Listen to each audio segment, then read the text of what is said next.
All right. Well, all will be explained in due time. We've got lots of fun things to do today, and we'll get started with the class. Lots of things to talk about. But I think the key word, the word of the day, I don't know if you're all too young to know what this is, but there used to be a program in the United States that was even before my time, but I used to see it on reruns when I was a kid. And it was Groucho Marx. I don't even know if you know who Groucho Marx is or was, but Groucho Marx, and he had a game show that he did in the 1950s, and it was played in reruns in syndication when I was a kid after school. You would go home and watch the old reruns of All Our Gang and Laurel and Hardy and maybe Groucho Marx. And Groucho Marx's game show was a quiz show kind of thing for money, but he had the word of the day, and if any of the contestants in the game show said the word, a duck would pop down from the ceiling with the word of the day on him, and they would get extra bonus money. But the word of the day today is new. And it's new because you're new here in this class, but I'm new here at this university. I'm new here in this country. And I'm new in a completely different teaching format. And a million other things. They're all new for me. So I hope you'll bear with me, because things may not always go true to plan, but I think things will go pretty well. I'll be prepared as well as I can be. A lot of new things for me. I'm not used to teaching a 4-hour class format. I've got to figure that timing out. I'm not sure if we're actually going to get through all these slides today. That's fine. We just stop wherever we finish off, and we'll just carry it on the next class session. Stuff like that. Timing, how the class schedule goes along. A lot of different things that are new for me. But let me start out with an introduction to the course, and then we kind of slide into these various handouts that I've given you in the cards and things like that. Rail traffic engineering. So what is this course? Well, this is a survey course. This is a course that many of you are not railway experts. You don't intend to be railway experts. So the course description does give it a bit of a dry technical description, but realistically, if you look at where it fits within the degree program, it is realistically a survey course. It is a general competence course. It is an introductory course to give a broad introduction to railways to all kinds of students who might be going on to just general business logistics or other fields. So we're going to try to keep things at an introductory level, and yet at the same time provide you with some kind of meaningful tools and meaningful methodology. So you should not be afraid to raise questions or to, in fact, I encourage you to ask questions. Please, anytime you feel like you want to ask some questions, certainly if you're tired of hearing me talk, the best way for you to get me to shut up is for you to ask some questions. So certainly we can share the conversation here. So we're going to be looking at a lot of things in a broad kind of a dance around, touch on things way here.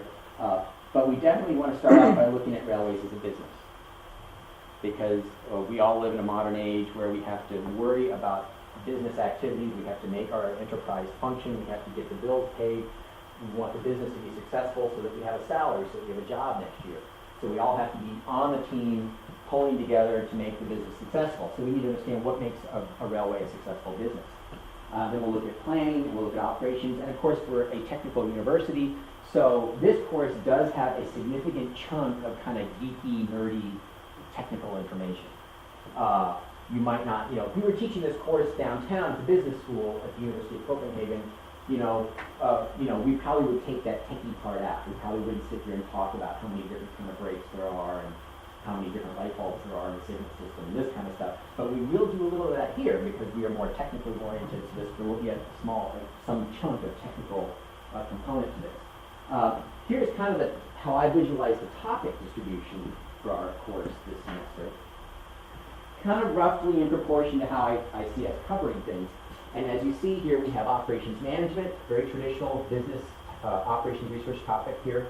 We have operations planning. This is more technical. This is more specific to railways. Then we have math programming that will be covering some optimization stuff and mathematical programming in the course. And then loosely written technology, again, kind of narrow, techie railway stuff that will be in the course. And then economics, we want to be concerned about the finances. We want to see how the decisions we make and the way that we manage the railway enterprise and manage our decisions contribute to the economics and contribute to the finances of the firm. Society impact.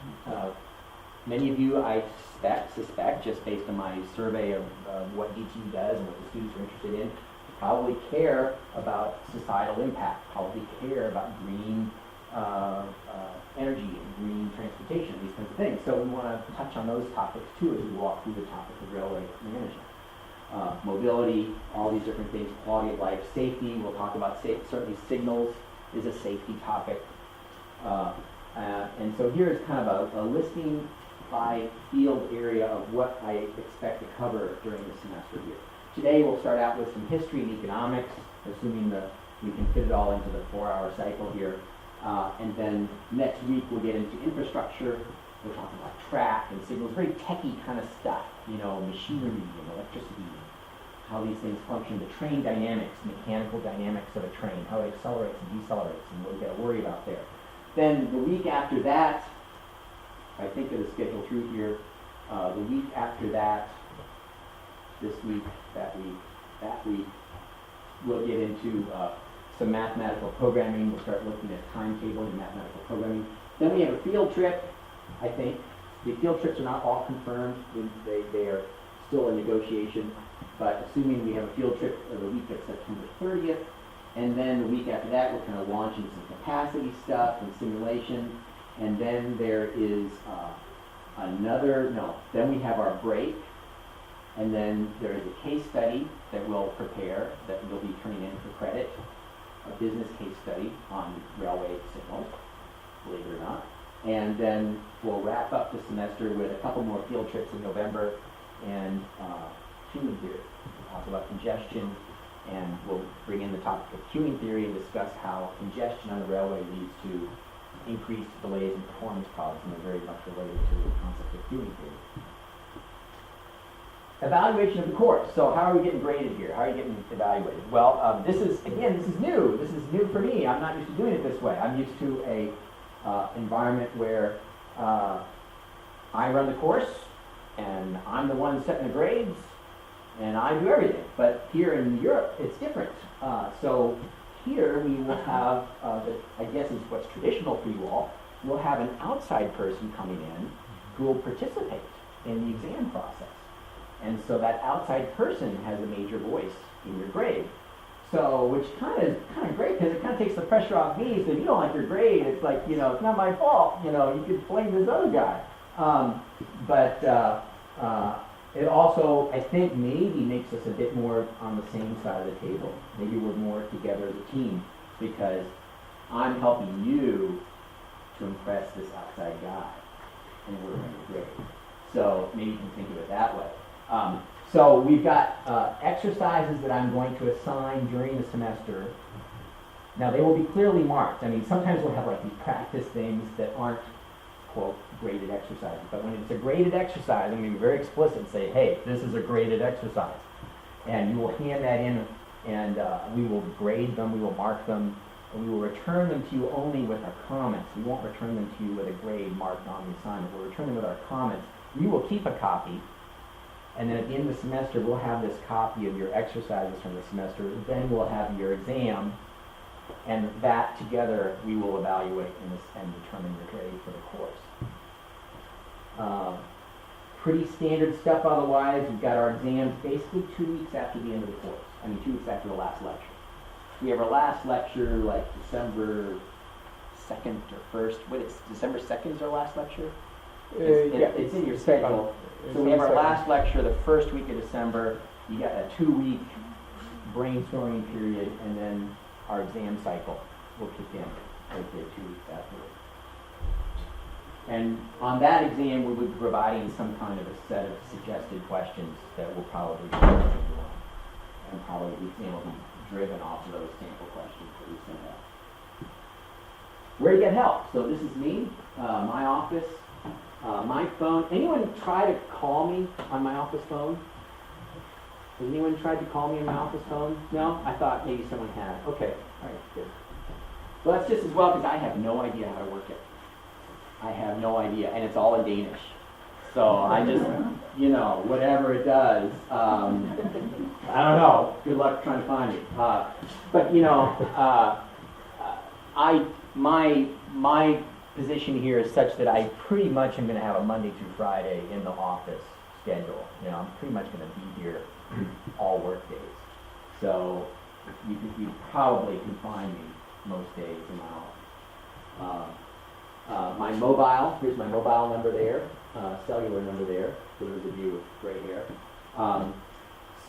And you're welcome to use that. So you're welcome, in fact, it's probably more reliable because at least I know how to work that. So you can text message me, probably is ideal because then you're not disturbing me if I'm in the middle of dinner or something like that. But you can text message me on that and feel free to contact me on my mobile if you have any kind of questions or appointments or anything like that. And of course email, of course.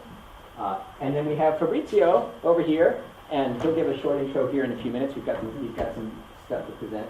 But his contact information too. Quickly before, you'll get to your presentation bit in a minute. But any comments about your contact information or anything like that? But I said my phone in Italian, so I know how to run my office phone. Ah, all right. I didn't know we could do that. I'll have to figure that out. But you're also welcome to SMS me and write me even on the mobile phone. Yeah. All right. Good. All right. Well, you'll hear more about him in a minute. All right. So here's what these cards are for. So I want to get to know you. I would like you to fill these cards out, and I'm going to collect these, and I will keep these cards, and I will hold these cards during lectures, and I will flip through them and use them to help me pick them and call on for questions. So what I would like you to add to this card is, where are you from? Do I have a pointer? I do have a pointer. What do you know? Where are you from? What is your native language? What is your native language? And what is your favorite vacation? What is your favorite vacation? I'd like to know all that. Take a moment to fill that out. Also, you saw there's a survey form that went around. You can be filling that out as I go through the next few slides, and then we'll collect that here in a few minutes. So go ahead and fill that out here. So we have a little light entertainment here for a minute. So here's my card. I am from a lot of places. Like most Americans, I'm very mobile. Moved around the country a lot, so I probably covered more mileage before I was 12 than you guys have in all of your life. But my most recent job was actually in Ohio, but I'm not from Ohio. It was just where I was working. I'm actually from Kentucky. My family is all from Kentucky. That's home. My native language is, of course, English, or American, depending on your point of view. And my favorite vacation spot is Miami, Florida. I love Miami. My wife does too. As you can see, there's us in Miami about 4 years ago. And as you can see, I have had a deep love of trains from a very young age. Always loved trains. So this is a dream job for me, coming here to Denmark to be at this department. This is a dream job because I love railways. And there's me in Kentucky at Grandma's house. That's me, and that's Buttons, little Buttons poodle right there. My grandmother, my grandfather, my dad, my brother, and of course you can date me and see how old and cranky I am. I'm old enough to be your dad because a couple of things you can date. First of all, he's on a wired phone. He's on a corded phone in here. You can't see it under his chin, but there's a dial on that phone. That's a dial telephone. And I don't think you even know what it does. And he is looking up a number in the phone book. So we're at the height of information technology here. And this is very American and un-Danish. This is not Danish. Shag carpet. My grandmother had all of this room in wall-to-wall shag carpet. If you don't know what shag carpet is, it's a carpet where the carpet strands are like that long.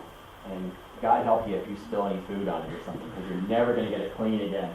Very dirty stuff. But shag carpet, I remember that. So again, I told you I love trains, and I actually was very involved in railway preservation. as a young teenager, and I still am a little bit of it. My career is kind of taking me away from some of this. But this was my summer job. This was my summer job.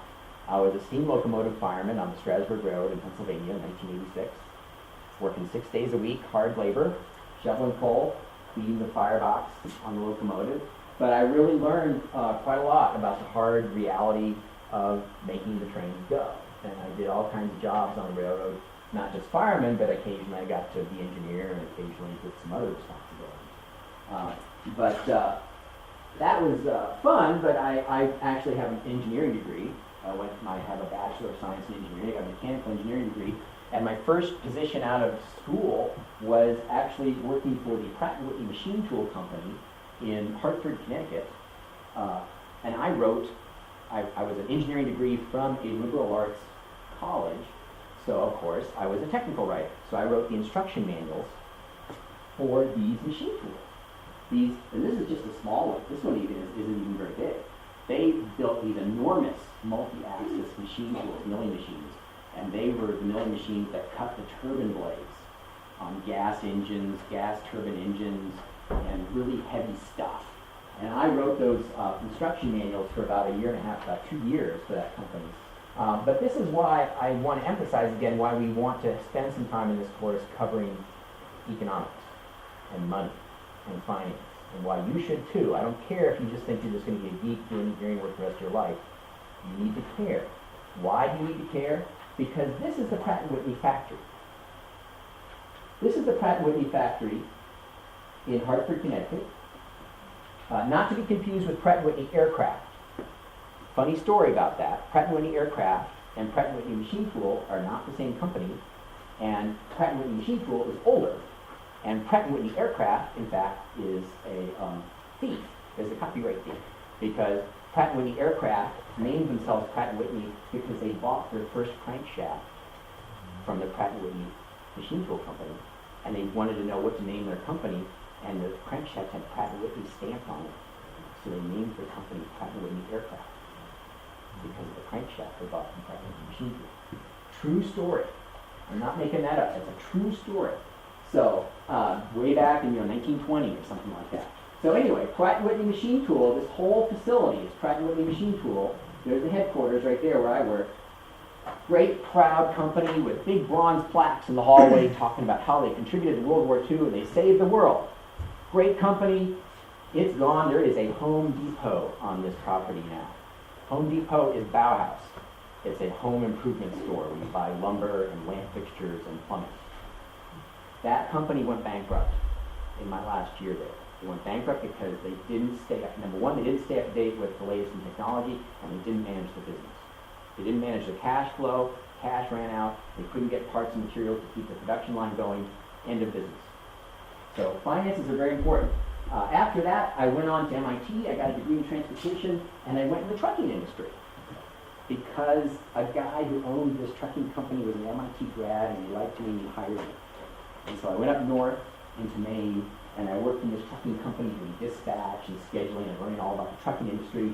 And it was okay, but I really had an itch to do my own thing, so I started my own business. And I spent about 3 years creating retail software for small truck owners, for fleet truck owner fleets, and for independent owner operators. I wrote accounting software for trucking companies. We sold it retail, mail order. I actually made discs and put them in envelopes and mailed them to customers because this was before the internet. So you couldn't download the software. You had to actually get a check in the mail, deposit the check, and then mail. I actually had a disc duplicator. I actually made 3.5-inch discs, floppy disks, and mailed the software out to a customer. But I did that for a while, and then you can see at the top there it says consulting. There's the trucking software, but then you see consulting at the top. And the reality is that consulting made a lot more money, and I had a family to feed. And so I segued from trucking software into consulting, and I had a very successful consulting business for about 5-7 years. And then I went on to get my PhD. I got a fellowship at a late mid-career change. Got my PhD at the University of Cincinnati. And here I am with my first published paper on railway timetable. Returning to my true love. So I did operations management, did mathematical optimization of timetables, and that's it. And so I'm going to hand the clicker over to Fabrizio. I want to collect your cards, and if you're not, keep plugging away there if you're not done yet. But let you introduce yourself there, and let me collect these cards which are getting done. Hi everybody, I am Fabrizio. Some of you already know me from previous survey courses. And I've been here in Denmark for 8 months now. And let's start. I started with my favorite place for vacation. There is actually I would Iceland, but I haven't ever been there. It's just a dream of mine because I usually go to this island. There is an island in Italy where my parents are from, and it's just amazing. It's really colorful. It's probably close to Naples, so if you want to get there, just ask me how to. And this is where I actually wanted to go. It's pretty different because here it's really hot. You know, Italy is 30 degrees right now, while we are spending quite a lot of rainy days here in Denmark. So that's maybe what I'm missing. But I want to go deeper into the cold climate, cold weather, and then from here I'd like to go on vacation up to there. I can reach that. So ice, and that's maybe why it's called Iceland. And to start, we want to describe just a bit of my education. This is what I did for my bachelor degree. I wrote a thesis about planning the interaction of the lines for maintenance. So it's sort of sorting out where to find the trains, where you need to rebuild tracks or stuff like that. So you need to interrupt the traffic. And this is actually, I'm not such a geek railway guy as much as Steve maybe, because I just started my bachelor degree as a transportation engineer. It was not specific for railway, but then I started my railway career writing this thesis. Because after that, I got the master degree in the Netherlands. But actually it was still given by the University in Rome, where I studied, but it was studied in Delft, in the Netherlands. And it was, again, about the circulation of the trains, but this time was quite different because the line, railways are quite different in the Netherlands. It was a real high-density line, and it was about not interruptions of the lines, but about robustness of timetables and stuff like that. That is something that, of course, deals with these cars. So is this a new kind of transport? This is high-speed ocean transport. Exactly. The problem is that as soon as it gets off the boat, it goes down the water. They are trying to solve this. But most likely they will solve this in maybe 50 years. And this is me in my very first job after the degree, and this is where I started working, and it's a completely new private-owned company. There is for high-speed trains in Italy. There is actually the first private high-speed company in the world, and actually it's running out of business right now. So I hope it was not my fault, but it's not really running good. And this leads us again to the economics part, because of course you can run as fast as you want, you can be as fashionable as you want, but if you're not able to make money from this business, maybe you will quit after a few years. And so these are quite famous for being the Ferrari red trains, because the founder was and he still is a president of Ferrari, Montezello. And since I got really fond of freight trains, I moved to Denmark, where I could find again red trains. They are not quite as much as fast as these other ones. These are designed for running 360 kilometers an hour. But yeah, these ones are quite interesting as well from other points of view, like the boogie arrangement and the clearance and stuff like that make them peculiar. So this is now where I am. I'm now a research assistant here at the Department of Transport, and I'm planning to start a PhD here for, again, in the timetabling field in collaboration with Bell and Denmark. And this is what I'm planning to start in China, so just after the end of this course. And this is me, of course. You have my contact. You can call me and write me whenever you want. You can just for some classes. That's it. Just like those cards.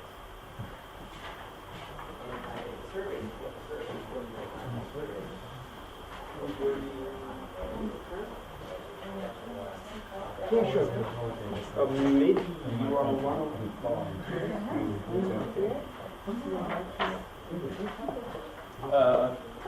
exactly this.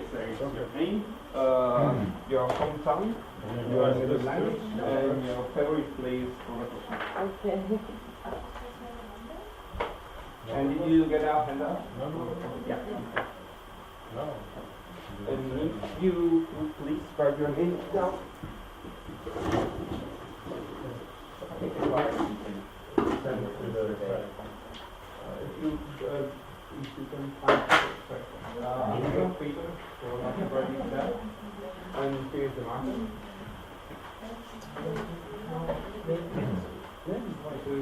We have to write on this, sorry. No, it's the marker. The surveys are on this, right? There's some people still working on them, but if they're done, that's great. And there's extras You have right here. another? Okay. Yeah, they're right here. And the syllabus too. if they don't- Two more. Yeah. Two more. How many? Two? You gonna count the cards? I have the cards. I have all the cards. Yeah. You don't have my picture, should I draw it? Depending on your- It's a skill development, extra credit if you really do a good job. Right? All right. Perfect.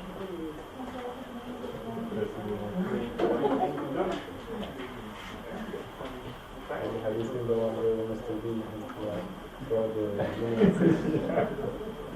But you look at the picture, it's amazing.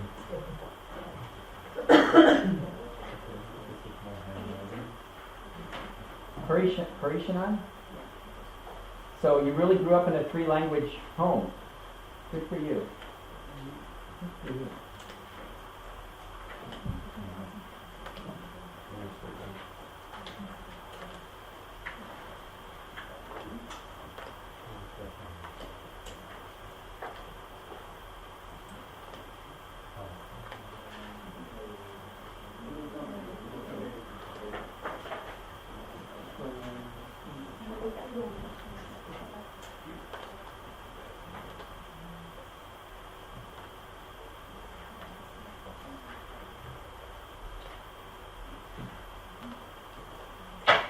Wow. Wow. Variety of languages? Yeah. All right, so already I feel humble, right? I already feel humble, right? Because I'm the lazy American, right? So, this is another new first, right? This is the one guy who had English in his home. None of you had English as your native, as your growing up language. And so hats off to you for being able to be in this class and listen to me give a lecture in English. And it's just really funny to me and interesting. And, I'm speaking in my native language. This is just me. This is just my subconscious brain talking here. Everyone else in this room is, to some degree, having to stop and think about what they say before they say it, because you're speaking in another language than what you grew up in. It's really incredible. That's a new. I've never had to worry about that. I've always taught, a bunch of American kids, and all the same wavelength, But great job. And which is an important point. Again, I said ask questions. If I encourage you to ask questions, but more importantly.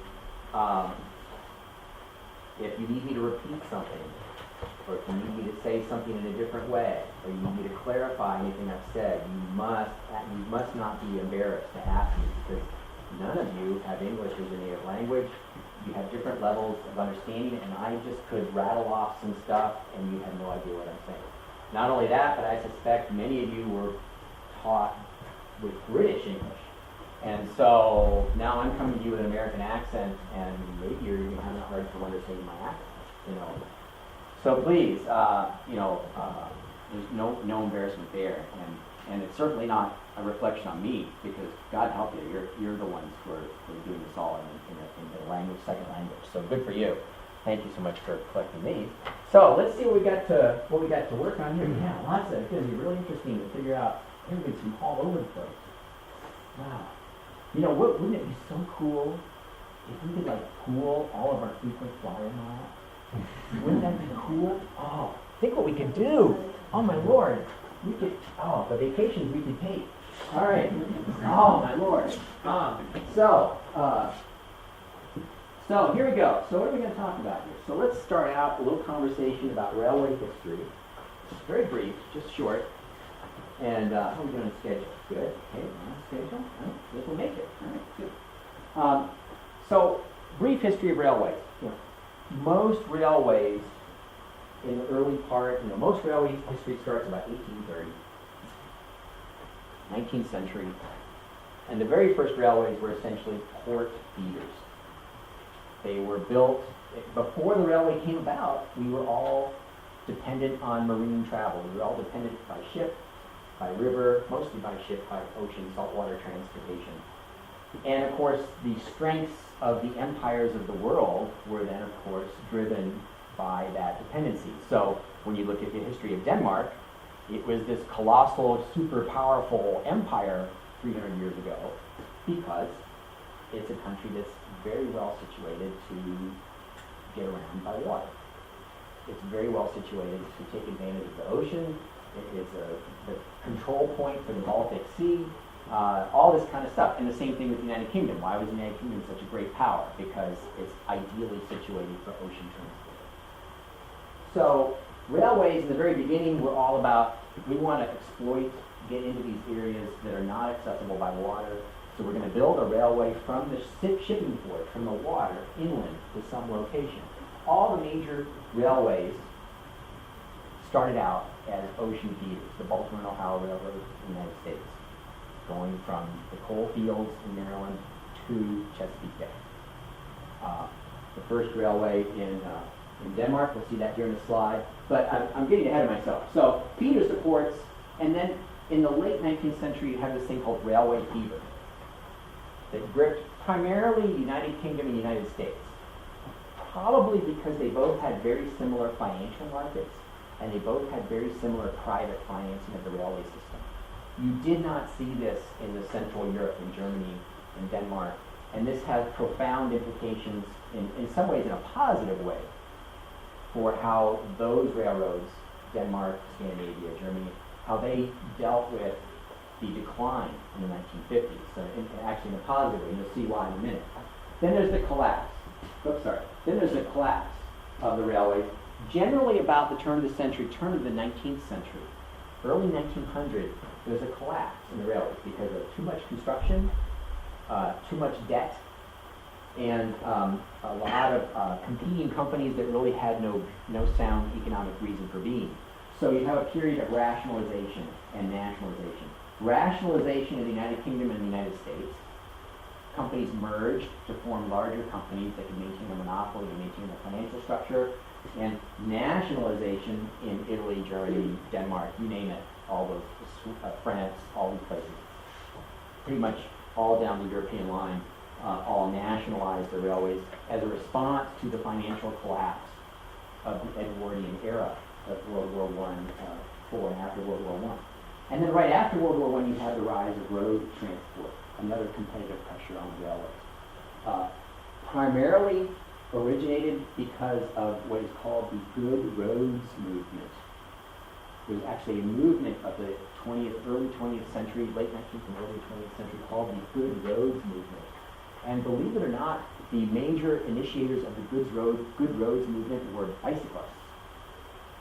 Bicyclists were the early instigators of the Good Roads Movement because they wanted hard paved roads for bicycle traffic.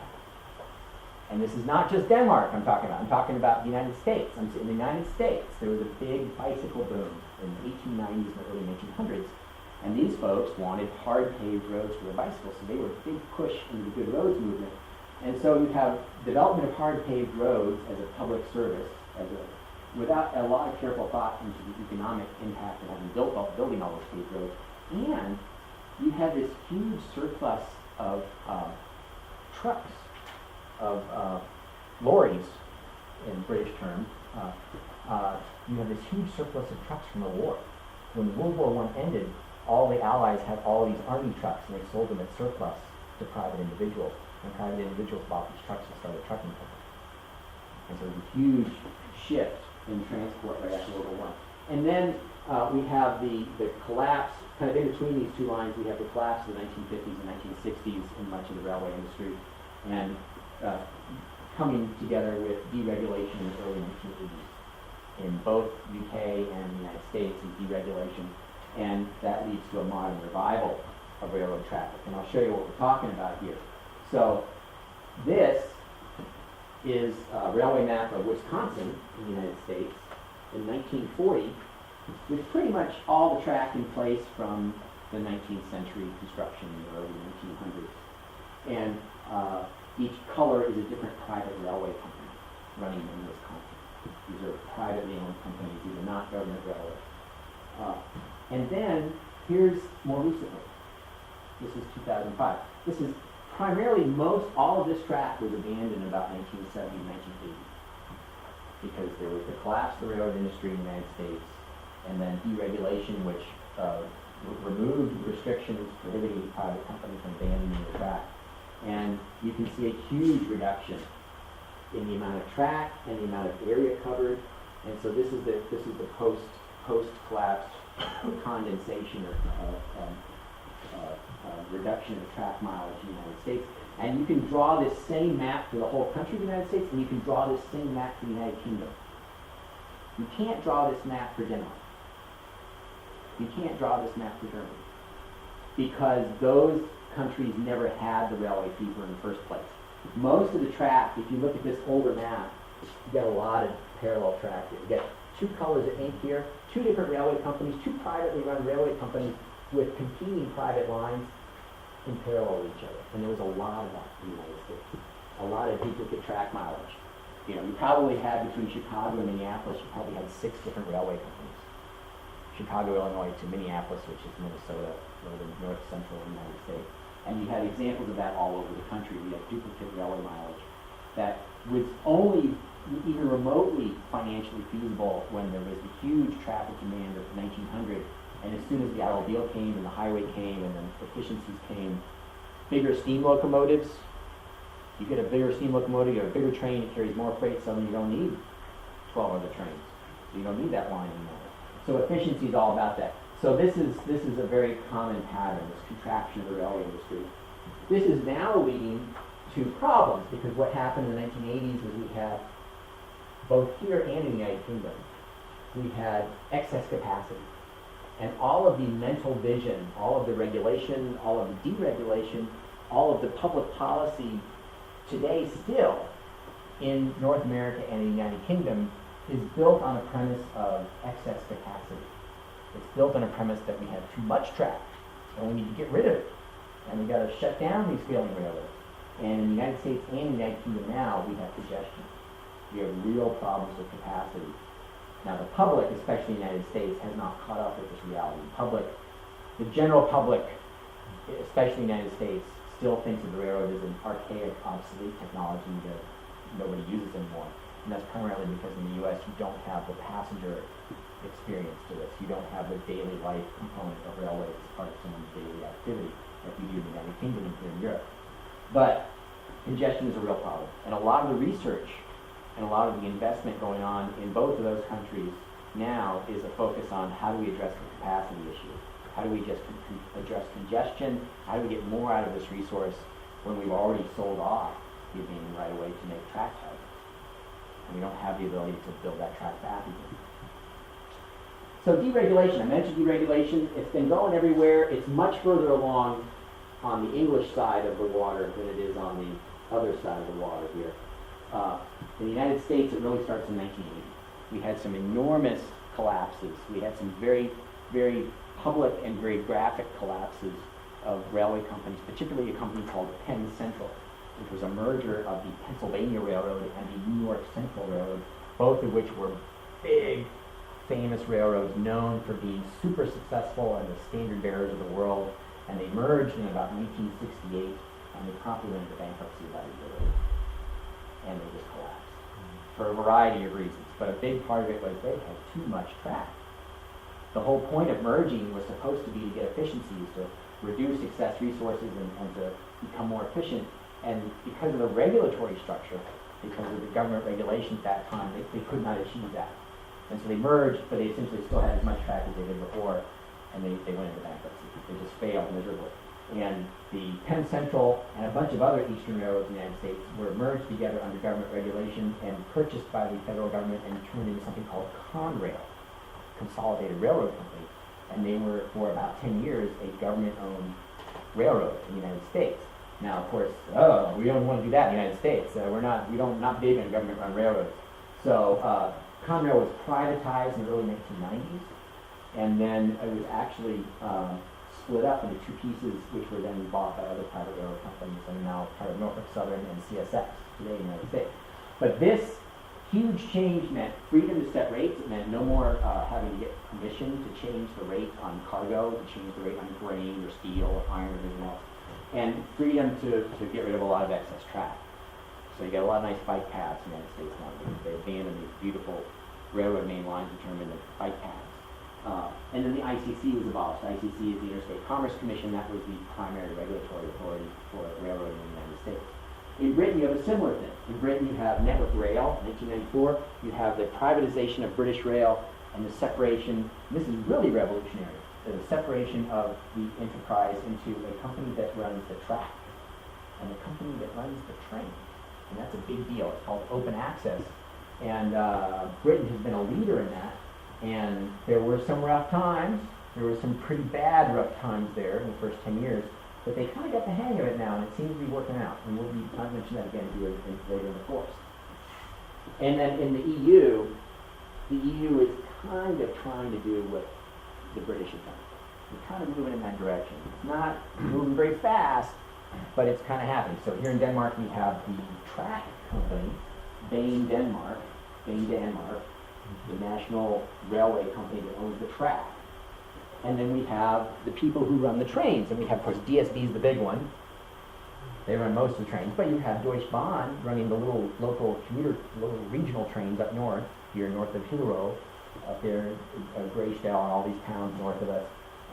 Deutsche Bahn runs that stuff. Those little yellow commuter trains that bounce around up there, that's a Deutsche Bahn operation. Arriva Rail is the company name that they use here. And there are other attempts to do this. I know in Germany, Deutsche Bahn is still kind of big brother, still running everything. But you have some little initiatives like this HKN. What does that stand for? That's Hanover, Cologne, Neustadt or something. At HKN, and they're running a private passenger service between those three cities for like discount fares. They're using a bunch of old, cranky, rusty inner city stock from the 1970s, and they'll give you really cheap ticket if you're willing to sit in a seat that's got a spring poking through the upholstery and bumpy axles. So we're moving in that direction here too. Denmark probably really actually honestly further along than a lot of other European countries in this initiative to go open access. And now, newsflash, how many know what happened to DSB this week? What happened to DSB this week? Big news. What happened? Yeah?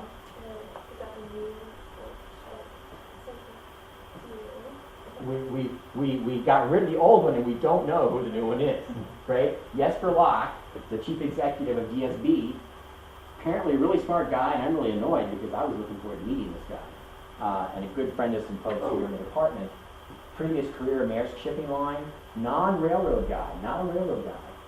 Going to work for DSB, did some great things for DSB. Last week the press release was, hooray, DSB had record profit.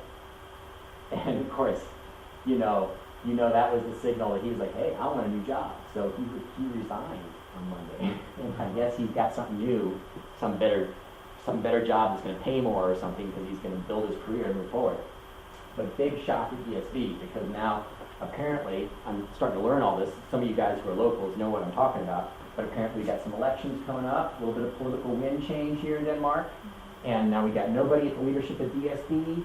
And apparently, maybe that means more push towards privatization, maybe even breaking up DSB. So a lot of stuff going on here. Could have an impact on career opportunities for you guys, positive or negative. I don't know. We'll talk about that some more later. So heads up in Denmark. So a lot of positive things with the deregulation. This is the United States, but you could make a very similar chart for the United Kingdom, not in the area of freight. The United Kingdom doesn't do much in the area of freight. They're doing more, it's growing, but it's not anywhere near comparable to the United States. But here's deregulation right there. So I've scaled all these numbers to 1 at the year of deregulation. And so you can see here, freight traffic is double. We had the economic crash, so we have a little bit of a drop off here, but it's coming back. But freight traffic is double in the United States since deregulation. And passenger traffic is growing too. Now that is nearly all government, because there are no private passenger train operators in the United States. It's all government. So this blue stuff here is the long distance operator, which is Amtrak, and then all of the commuter rail. A lot of big growth in commuter rail. I guess. Does everybody know what I say when I say commuter rail? It's an American term, right? So I'm talking regional or urban rail, S-train, right? So that's really growing in the United States. A lot of big cities that you historically did not associate with the railroad now have fairly big commuter or S-train networks. Los Angeles, right? Nobody says, Los Angeles, the railroads. No, you don't do that. No, but Los Angeles has a very big rail network now. It's a big part of the city. The rail network in California, actually, as you'll see, as I hope you've got to read some of the readings I sent out, is significant. So a lot of growth here. So the modern railway. We want to talk about the modern railway. We want to prepare you for a good career in the railway industry. And if you're not going into the railway industry, we want to prepare you so that you are educated and knowledgeable for however your career might interact with the railroad transportation industry. The railway is a business. We want to talk about the railway as a business. We want to think about all these decisions we're going to make as how they influence the productivity of that business enterprise. And you may say, I don't care about that. I just want to play with the trains. But no, you can't do that, because like me at Pratt & Whitney, if you're not paying attention to the business enterprise, you're going to be out of a job pretty soon. And you don't want to do that. When you got a wife and kids and bills to pay, you don't need that. You don't need to lose your job. You want to make sure the business is successful and continues in the future, so you have to pay attention to the business. And little things that you may not think are important will affect the business. If the signals don't work, your business is going to fail. 15 years ago, Hershey Chocolates invested $1 million in new SAP, new e-enterprise resource planning software for their inventory and their production.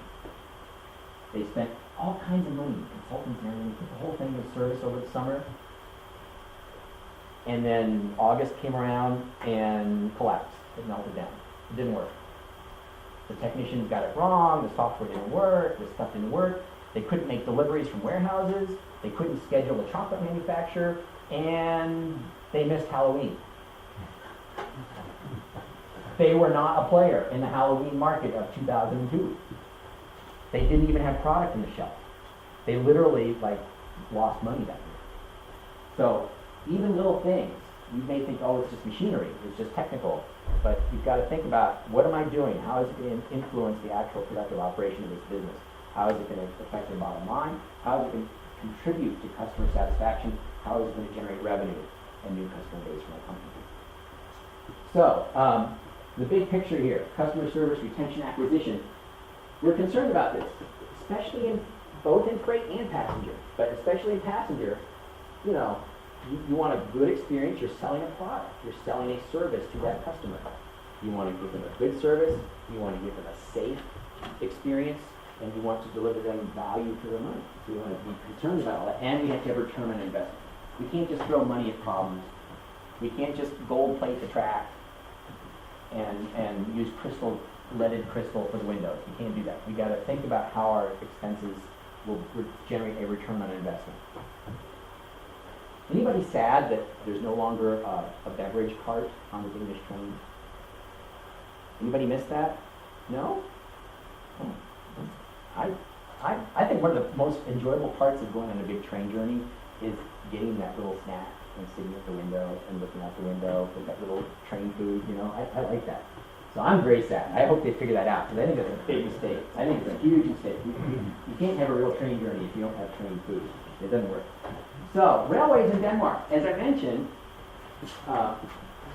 most of the course will kind of stay focused on a global scale, right? I mean, golly, everybody here, practically everybody here is from everywhere except Denmark. And we want to give you a global education because you may be going back to your home country or you're going to go some other place in the world. And we want you to have skills and experience that are applicable to all railways. But we get a lot of our cash from DSB and from Bain Denmark. And there are a lot of you who are residents and are going to stay here and go to work for the Danish Railways.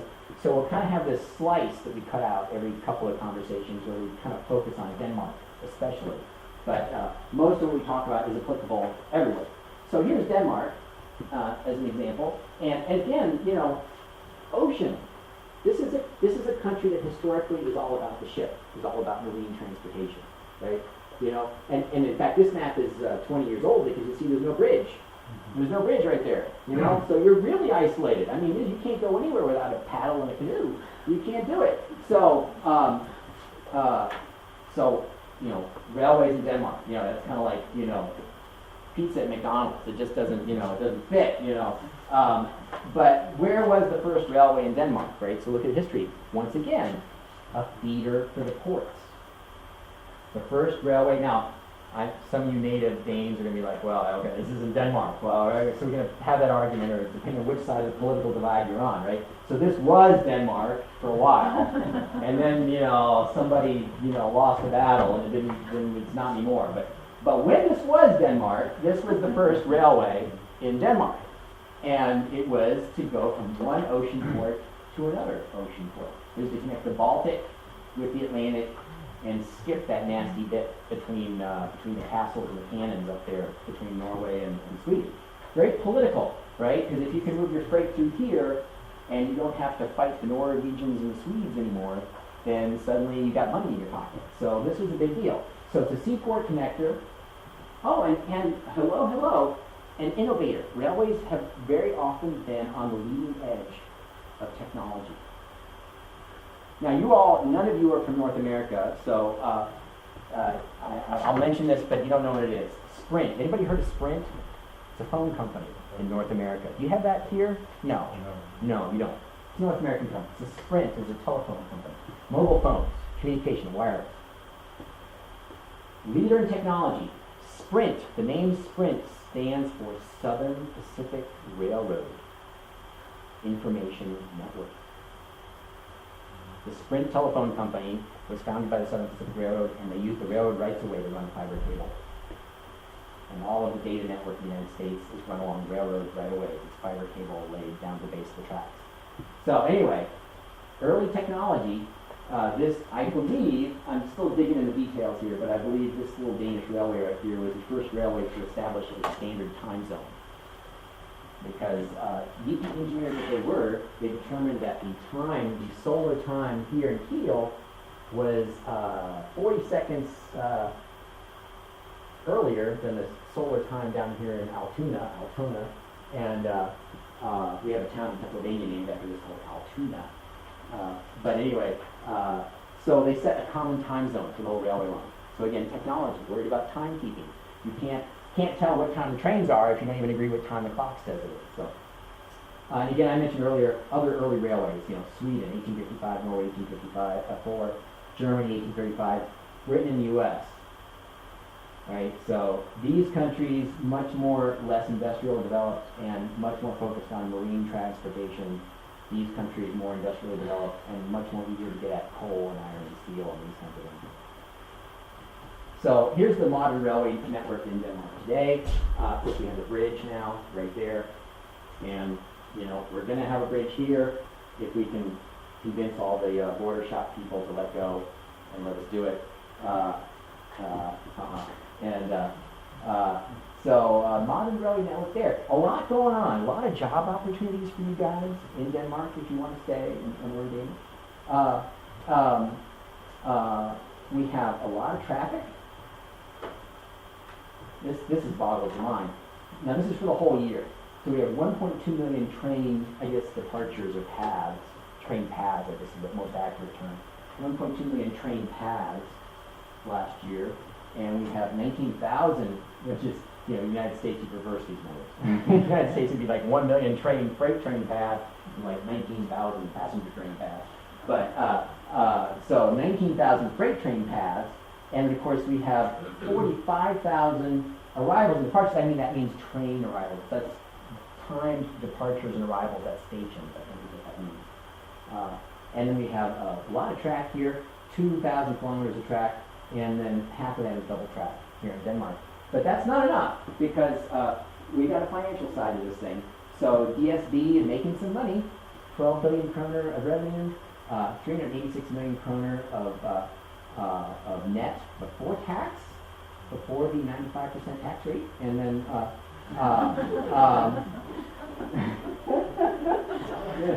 now you laugh. Actually, I have a little story before you get all too self-painful about your tax system. It's not as bad as you think it is. Because actually, I pulled out my pay stub from Ohio and did some math, because we have other taxes on top of income tax. Our pension and our medical stuff is a separate tax. They're not part of the income tax. So when you take a pay stub out, my pay stub, if you actually do the math and you calculate all the little taxes I pay, and then you take the actual take-home pay, bottom line that I get on my pay stub, and you compare that to what I'm getting on my pay stub here at the university now, actually it's the same. I actually have the same take-home pay here as I did in the United States for roughly the same annual salary. Actually, my annual salary in the United States is actually a little higher, before tax. But you are getting killed in the VAT. I mean, the VAT is the sales tax is just killing it, and that's crushing. That's 25%. That's crazy. I mean, and on groceries too. I don't pay tax on groceries in the United States. That's crazy. But DSB, 1/3 the size of Scandinavian Airlines, which has its $34 billion kroner revenue, and but DSB is doing a good job, which is probably why Jeff Jesperlock bailed out and said, "Hey, I got a new job coming," because you leave on a high note, right? You don't leave on a low note. You leave on a high note. You got DSB up to a high place, and he's out the door, because he did a better job on a smaller revenue base. He's doing a better job than Scandinavian Airlines in terms of net profit before tax. So our first lesson, let's do our first lesson here. A little statistic here. Really important transportation statistic is called the operating ratio. The operating ratio. And this is really important because, when you get a job at some big railroad, especially an American railroad, you're gonna have a conference call at 7 a.m. on Sunday morning. Yes, you do work on Sundays. And you're going to have a conference call at 7 a.m. Sunday morning with the division administrator and the vice president. And they're going to talk about stuff like how many derailments you had, and how many bad couplings you had, and how many eggs you scrambled in the boxcar, and this kind of stuff. And then they're going to start quoting the operating ratio and say, hey, how's our operating ratio in your division this year, or this quarter, or this month? So operating ratio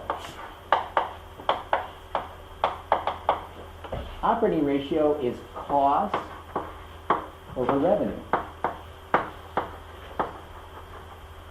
So a small number is good. A small number is good. So when the number goes down, that's a happy thing. Everybody's happy about that when the number goes down. Small operating ratio is a good thing. And nearly all railroads, and very often airlines as well in the United States, because airlines very often started their management process based on a railroad operating model, will quote the operating ratio in their daily performance, in their quarterly statements, and in their financial statements to their investors. The opposite of that, when you don't make any money, when you're in a government transit system, is the fare box recovery.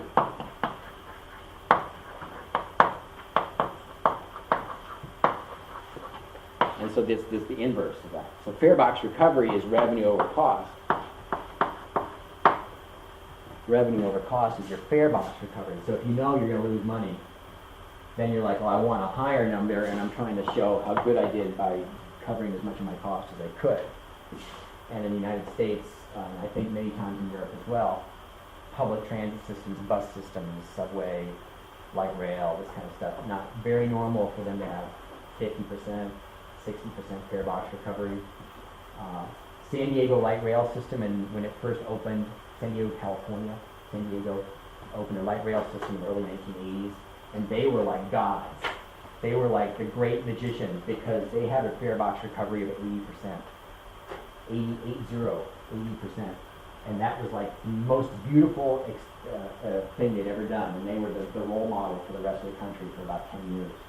And now they've kind of settled down now, they've expanded. So anyway, operating ratio. So, little practice exercise here.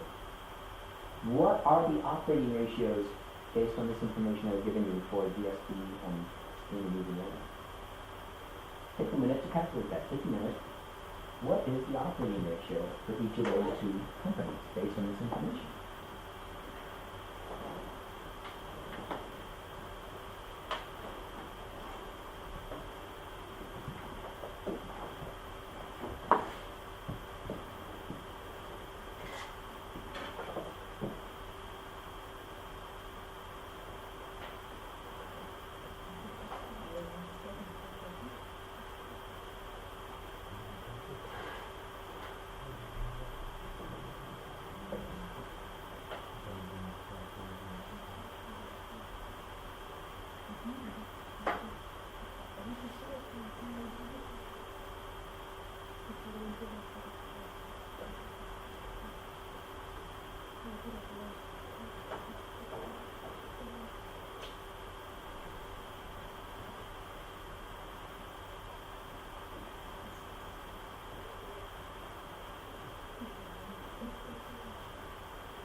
So, Mikhail, what is a major city with history?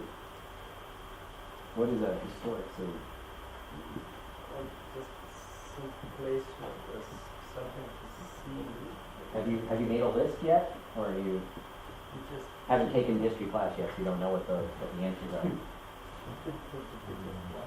Yeah, it's true. It's true.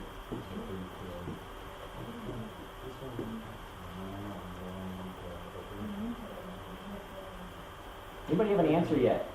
Anybody got it figured out? You still cranking away? Mikhail. -2.5%. Now, okay, these numbers will never be negative. The cost Oh, okay, all right, I gotcha. So the cost treated as a positive number. Yeah, right, okay, yeah, so we're just looking in absolute values here. Yeah, absolute values. So if you rejigger your numbers, what do you got? 2.5%. That's a little low, How are we doing this? I'll show you how we should be doing this, right? So for example, DSB here. So DSB, so the revenue is easy, we got it right there. Revenue is right there. So 12.34. All right, we got that. That's a big one. Now, what's their cost? What's their cost? What's the definition of net income? Revenue minus cost. Net income is revenue minus cost. So for you accounting geeks out there, revenue minus cost. So business term, net revenue. So revenue minus cost, so we can flip that around. We've got that. So we know the cost is the difference between the 12.34 and the net revenue, 386 mil. So 12.34 minus 0. That's million, not billion. Like that. That's your number. That's going to be your operating ratio for DSG.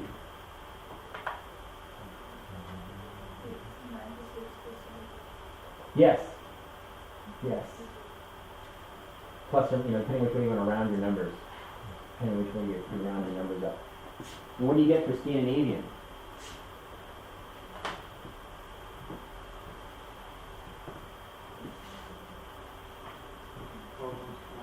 Yeah.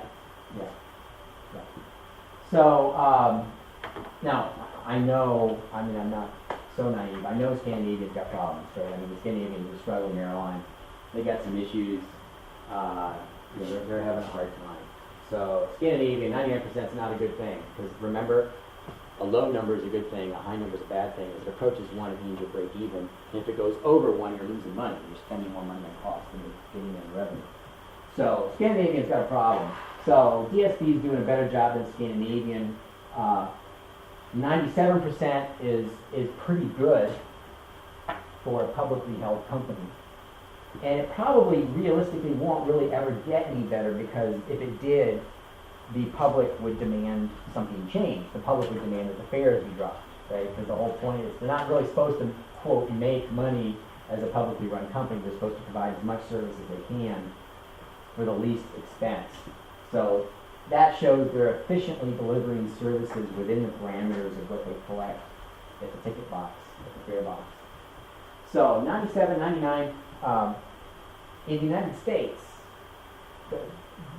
that would be horrible. That would be, they would fire whoever and they'd shut the railroad down. The United States, they're shooting right at 70% right now. 70%, 70% operating ratio for a freight railroad in the United States. And of course, they're privately held, they have stockholders that pay a dividend. And the railroads are doing very well in the United States. They're making money. They're able to afford fancy photo shoots.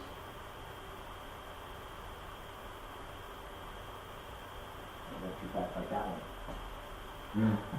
Nice fancy glossy photos with custom. All of those locomotives, by the way, are just in case. Any rail fans in here? Any no rail fans?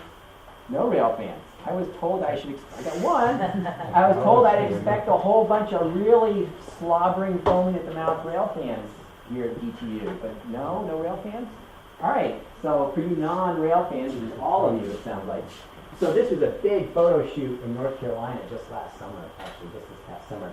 And Norfolk Southern, as part of a media promotion thing, repainted like 50 different locomotives in the color paint scheme of one of the original railroads that merged to create Norfolk Southern. So you've got Pennsylvania Railroad right here, New York Central Railroad right here, some of these others I can't quite recognize. I think that's Southern right there. The photo is too fuzzy right here. Southern, Norfolk and Western, a bunch of railroads have now formed Norfolk Southern. And they staged them all around this museum turntable in North Carolina, and they put the new Norfolk Southern painted locomotive right in the center of the turntable, and they just used photo. It's a big deal. It's a really big investment. How much did it cost? How much what? Did it cost this photo shoot? Well, I think it's not so much. Obviously, paint is cheap, right? But I think the bottom line is that they felt relaxed enough and wealthy enough that they could. Because it's not just the painting of the engines; it's the executive time to just stop what they're doing and shuffle all these locomotives around and take a day off and park them all here. And that logistics alone is probably a lot more money than they spent painting the engines. Just to get the engines all in one location, you got to take them out of service for a week, as we'll learn. Those engines all have value. They're working locomotives. They're worth a lot of money. That's a lot of money on the table right there. Just doing that, So. And how aware people were of doing this? Because if you try to do it in here, There are two things they did to really get promotional value from this. Number one, those engines were in circulation on the railroad network. So the public is seeing this train go by with this really fancy painted locomotive that's totally different, and the rail fans just ate it up. They just took pictures of these engines and posted them all over the place. So there's a lot of publicity there, and just in that alone. And the other thing that Norfolk Southern is doing for publicity is they are now running steam train excursions, and they are, which is a big deal because they were not doing that for 20 years. And they're now doing that and generating, they get goodwill and publicity with the local towns they go to with these steam train excursions. And they also do special shippers appreciation excursions where they'll literally run a special passenger train just for the freight shippers, just have a party, they take them out. Revenue calculation, and so DSB has been doing pretty well, and it's also a public policy in Denmark that we want to do some good things with the railroads. There's a real valid practical reason to make the railroads better and stronger in Denmark. It has a valid transportation purpose. We live in an area where the rail can really serve a great value. So we have money being spent right now.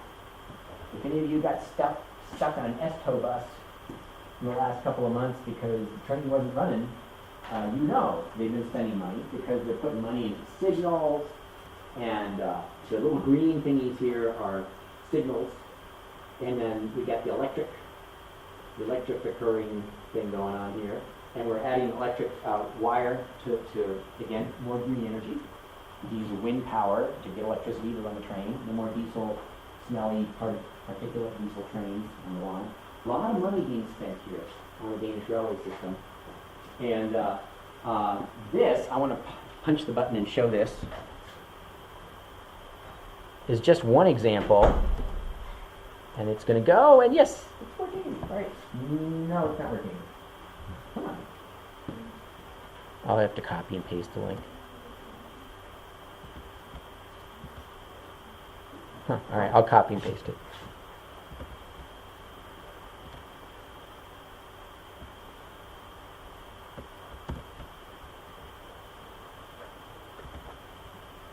Oh, maybe I need to re-sign in. Maybe I've lost my wireless. Yeah, that's why. Okay. I hate that. We can do it after break. Oh, yeah. Here we go. There we go. We're going. All right, we're going. Here we go. All right.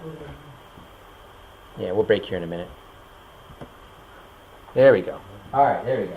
So, for those of you who do want to be a little more focused on rail, or want to follow the rail study line in the master's program here, of course, you need to figure out what you're going to do for your thesis. You need to write your thesis. Surprise, did you know that? You got to write a thesis. And DSB has got this on their website. I found this while I was prepping the lecture here, and they've got some stuff. They're ready to go. If they want to do some research, and they've got a bunch of different projects that they're looking for folks, students, to come in and do research on. So here's some ideas.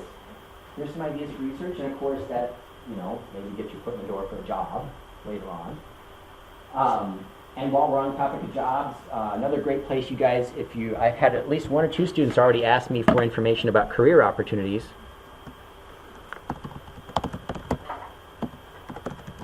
If you're not familiar with this organization, you should be. It's called Informs. It is a Operations Research Management Science organization, and they have a very strong career placement activity. Very strong. Very strong. You can go right there, build your career, and they have annual conferences. They have a couple of conferences a year, and they have a very strong employment machine for getting people connected for jobs and things like that. So that's definitely something to check out. What is the European name for this? Does anybody know? This is predominant. This is global. When I go to these conferences, it's got people from all over. They do tend to only have their conferences in North America, though. And then there is I4s, which is the international clone of this guy, but it only has its conference every third year. I think, honestly, everybody just comes to the United States for these conferences, because there's a lot of people from this university will be Informs in San Francisco in November. All right. So anyway, lots of career opportunities there, lots of stuff. We can continue. If you're interested in careers, you can ask me about that. We'll talk about that some more in the future. And here we are. Okay, break. So we're going to take a break. This is a good time for a break. This is about right. Let me know. Again, this is all new, and things that you need to keep me informed about are things like, how is the pace of the class? Is the material too hard? Is it too easy? Do you have too much work at home, or do you want to study some additional topics? All these kind of pacing things. I'm kind of new in this system, but I think this is a good point for a break. Not only your break for coffee and bathroom and smoke and whatever else, but we'll take an extended break after you settle in. Maybe pick a partner, and I would like you to think and answer this top question. Why are railways different? Let's talk about that when we come back. Why are railways different? All right, break. All right, lots of good ideas flowing in here. So, Maria, why are railways different? Why are railways? Railways, they have to go really defined network. Okay. With,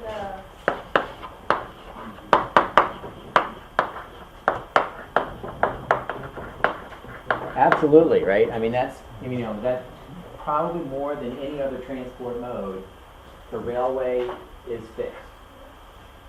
You know, once you've made a plan, made a route, made a track, you're done. You don't have any flexibility once that track's in place. It's not like a ship. A ship you can just steer it anywhere you want. Airplane, you can steer it anywhere you want. Trucks, practically steer you anywhere you want. Not a railway. What else? What else is different about a railway? Expensive infrastructure. Yeah. Really expensive. Yeah. Yeah.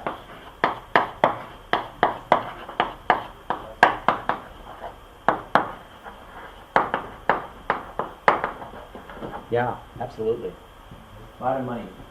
Funny thing, funny comment. True story. What is probably the most expensive part of Walt Disney World? The track? What is the most expensive part of Walt Disney World? I never been in The foundation. Sunday. The foundation. Did you know Walt Disney World is actually a building? The whole park is a building. The whole park is a building. All of Walt Disney World is built on an elevated concrete structure. And everything underneath Walt Disney World is a building.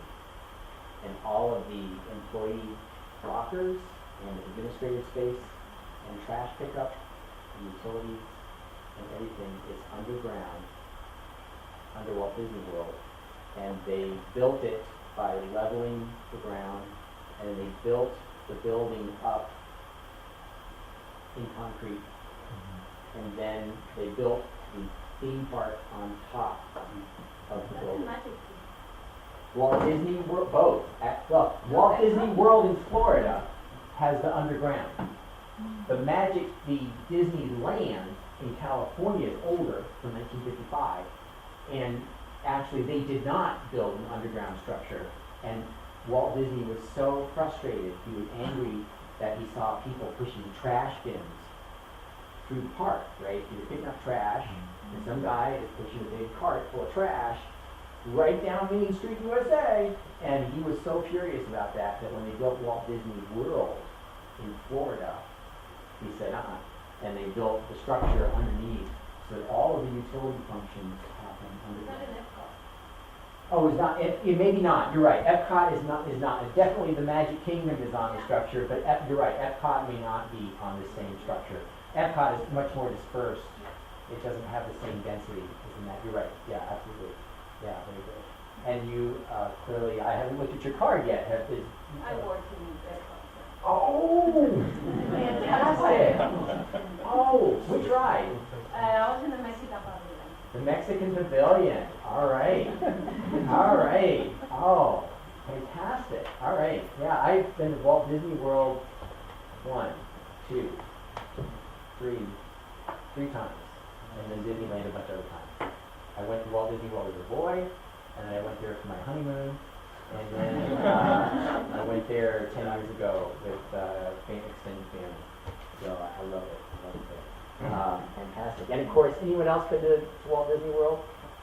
No, maybe one or two, and so and then Tivoli, but and of course they have the Norwegian Pavilion, and the Norwegian Pavilion has a water plume ride where you ride around in the water plume and you see all these Norwegian cultural things, and then you have a big oil derrick, and then you go up the ladder, and then you hear this big kind of abominable snowman growl at you, and then you're down the water plume, and there's a microphone going. So anyway, infrastructure, expensive infrastructure, a lot of money. So in a railroad, in fact, the modern, who knows what's the modern technique? I'm looking at you rail geeks now. What is the modern technique for railway track laying today? Railway track roadbed preparation? No? Anybody know what you do first if you're building a really modern railroad? At least in North America, I know we do this. level everything down. You level. They actually build an asphalt road first. So the North American Western Railroads, if they're building a new track, Burlington, Santa Fe, Union Pacific, all these guys, if they're going to build a new track, they actually first put in an asphalt road, and then they lay the track on top of the asphalt road. Because the asphalt road provides the foundation, provides the structure underneath that's really durable to the drainage and to the plant growth and all this stuff. So they build a embankment, to build a roadbed, lay an asphalt layer on top of that roadbed, and then put crushed granite, rock gravel on top of that, and then lay the track on top of that. Talk about super roadbed and a heavy investment, expensive investment. Track, bridges, tunnels, a lot of money in there. So what else? What else is different about a railroad? Sorry? More passengers. Well, not North America. Not North America. Woo, no. Maybe he needs capacity. More capacity. All right, capacity. You can define that a lot of different ways. When we say capacity, what do you mean capacity?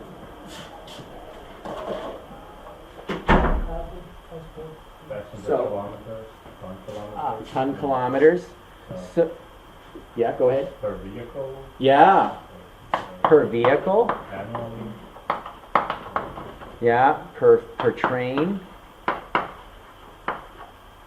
Now in Europe, typical freight wagon holds how many trucks? Holds how many? What's the right? When I'm saying a truck, a road vehicle. What is it in Europe? What are you going to call it? What's truck? would not use. But in British, lorry. Okay, in British is lorry, but here in Europe, I can say truck, and you know what I'm saying. It's All right. a lot of American movies. So. All right, there we go. All right, so in Europe, so some of these kind of standard European trucks, how many of those will fit? How many of the freight, the contents, will fit on a railway freight wagon?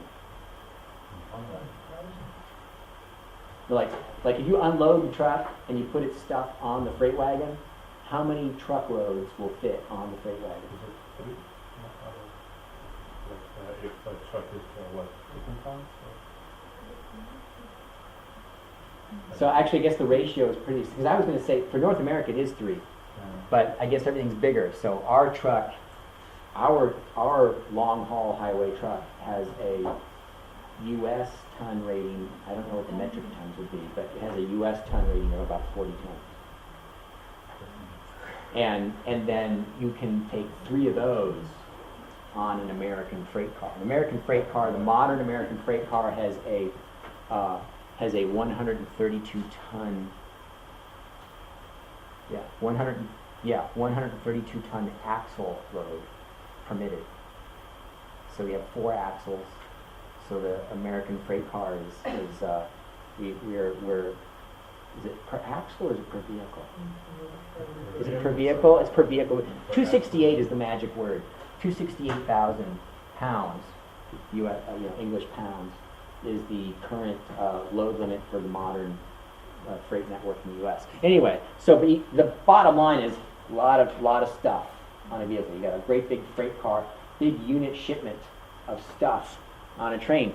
A lot of capacity per train. A lot of capacity in fuel efficiency. Maybe somebody was going to say that somewhere else. So you can say, quote, it's both capacity in terms of how much do I get for my fuel consumption. And then, of course, this probably, for some of you, was a separate category all by itself. Separate from, Less, how did I say that? Never. Never. All right.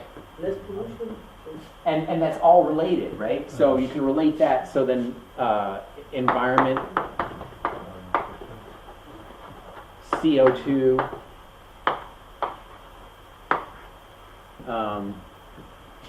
and Safer than any other transport except planes for passengers. except planes. Except planes. Yeah, probably. Yeah, very safe. It depends on how long And you must stay away from the propeller. Don't get too close to Anthony Soprano on the helicopter pad.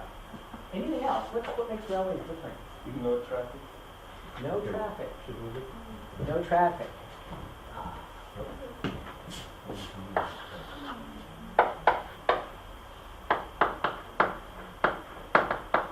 Now, I know what you mean, but that requires more conversation, doesn't it? Yeah. Because what does that mean? What do you? What does that mean? I mean, you know what time you get to the destination. Yeah. Yeah. And if everything works well. Yeah. Yeah. And I mean, and obviously, forgetting the the little annoying business of okay, the train's 5 minutes later, but that's a huge improvement over being stuck on the E47, in rush hour, when it's bumper to bumper, and I frequently right now I'm living down in Gentoft, and so my route is to come up on the 150 bus, right? So I get on what's supposed to be literally a 5-minute bus ride at the wrong time of the day, and the bus stops in the middle of the road, and we just sit and wait because the traffic is just bumper to bumper, and so we can't go anywhere. But with a rail, you're more than likely assured that that's not going to happen under most normal circumstances. Why is that? Hopefully. I mean, it's not magic. I mean, it's not because, it's not because it's a steel wheel that you're not stopped. Because Or so. there is no traffic, Yeah. because of the advancing light technology. Yeah. So what I'm thinking is centralized control. What makes railways different than other transport modes? Centralized control. Centralized control.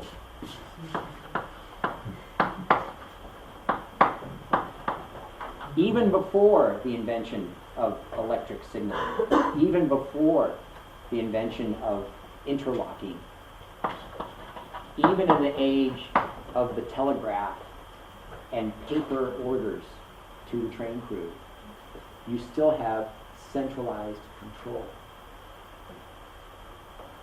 There's no centralized control on a road. There's no centralized authority telling the cars and the trucks when they should go. And there is some traffic control for airplanes, but once they leave the boundary of the traffic control zone, they're on their own. And there are elevations where there is no traffic control. You can be on site, at the lower elevations if you're flying a small plane. You're on your own, just look out, don't run into somebody. And on the ocean, there's no centralized control.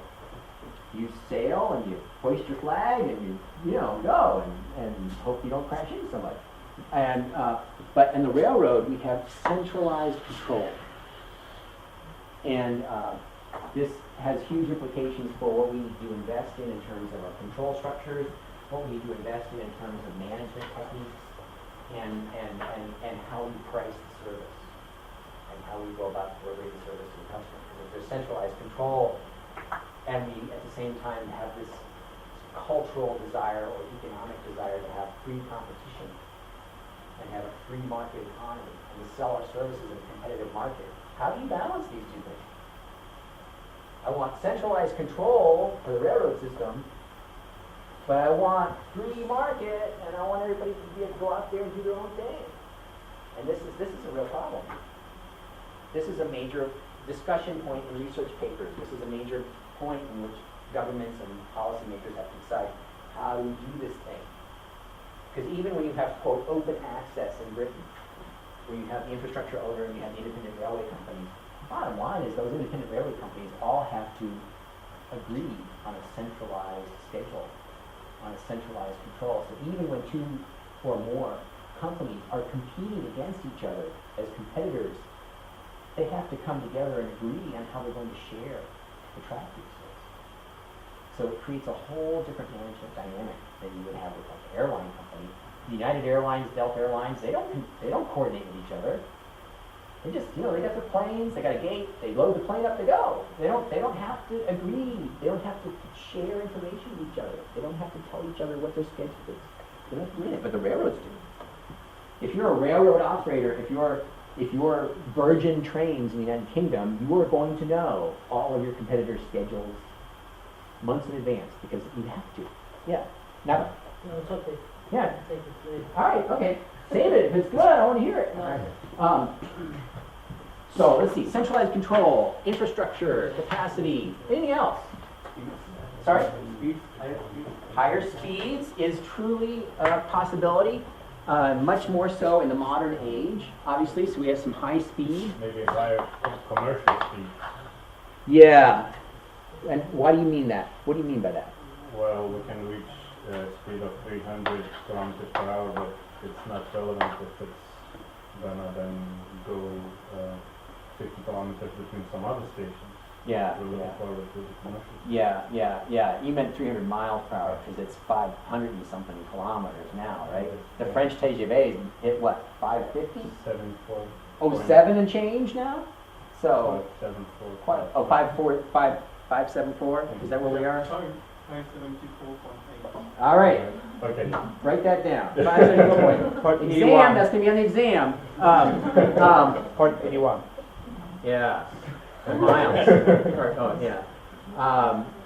So high speed, yeah, of course, obviously airline is always is still going to be faster, but high speed, and that raises interesting questions. Actually, I've been toying with the idea. At some point later, maybe we'll have a talk about this. Anybody know what the Hyperloop? Do you know what that is? Yeah. You heard of that? Okay. Tesla's idea? Is it Tesla's idea? There's also talk about it. Is he hardly talked about it anyway? So, show of hands, Hyperloop gonna happen or not? I'll tell you in a minute. Gonna happen or not? I like to believe that it could happen. Okay, I think by the end of this course you'll be pretty well convinced that it's not gonna happen. Because there are fundamental physical realities, there are fundamental time and dimension and distance realities that make it impossible, that haven't been thought out. So Hyperloop is this giant vacuum tube system, and you load a bunch of passengers into a capsule, you put them in at the end of the vacuum tube, you turn on the vacuum cleaner, and they pop to the other end of the tube at supersonic speeds, and they're supposedly going to go from Los Angeles to San Francisco in 40 minutes, something like that, 30 minutes, 40 minutes.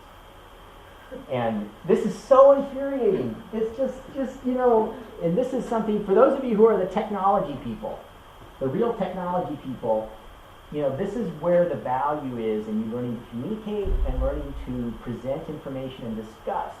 Because this is so infuriating because we're just getting off the ground in California with high-speed rail. We're just barely getting them. Got the money in place, they're going to start doing the track. They're going to build high-speed rail from Los Angeles to San Francisco, hooray!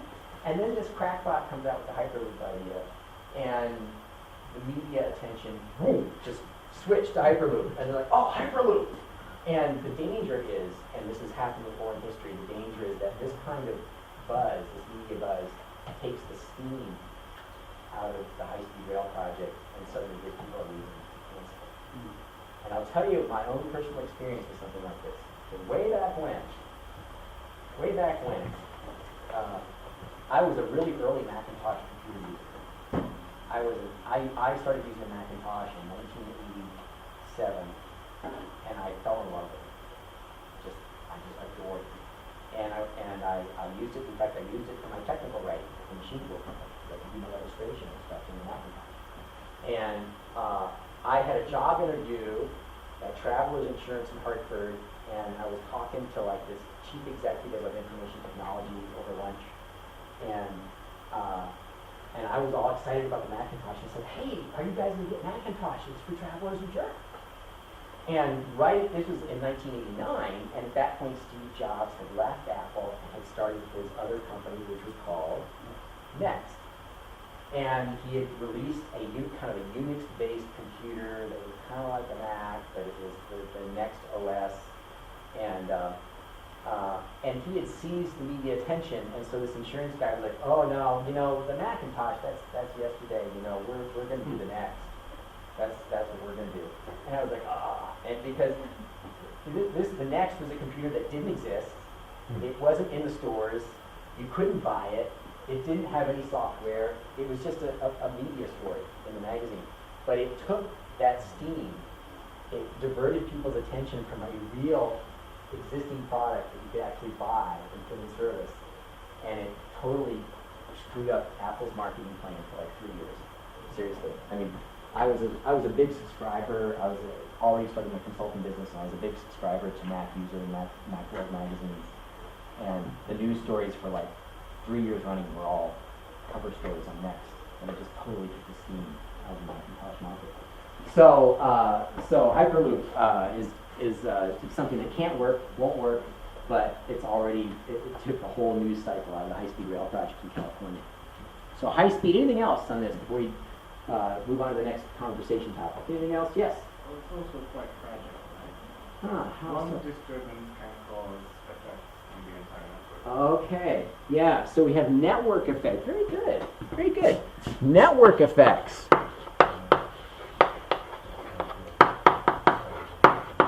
That's absolutely true, and that's even true in North America, even in the land of the 18-hour train trip, and where we count on time as plus or minus an hour, and yeah, it's on time. He'll be here tomorrow morning. He's on time. Yeah.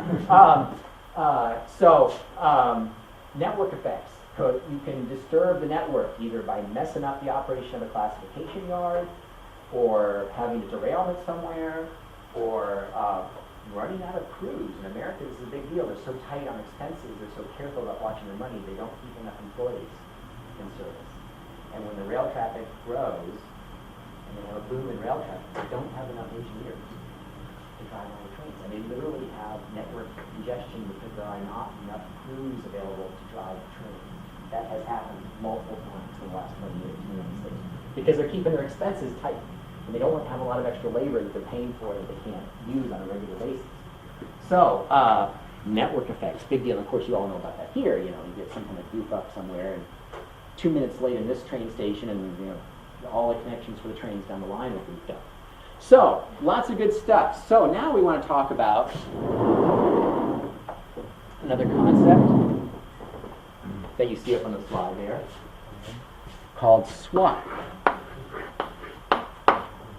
What is a SWOT? What is SWOT? Analysis method. It's an analysis method. It's a management analysis method. You're looking to evaluate a company, evaluate a product, evaluate a strategic plan. And so it literally stands for strengths, weaknesses, opportunities, and threats. So which of these things, and usually we say strengths and weaknesses are kind of internal, strengths and weaknesses are, another way to think of it is things that are live and active right now. And opportunities and threats are external, or they are things that are coming at you from the future, in a way. So we have strengths, weaknesses, opportunities, threats. Where do these things fit on the SWOT diagram? Infrastructure, weakness. If I am, let's do one. How about Deutsche Bahn? So for Deutsche Bahn specifically, infrastructure, where does it go?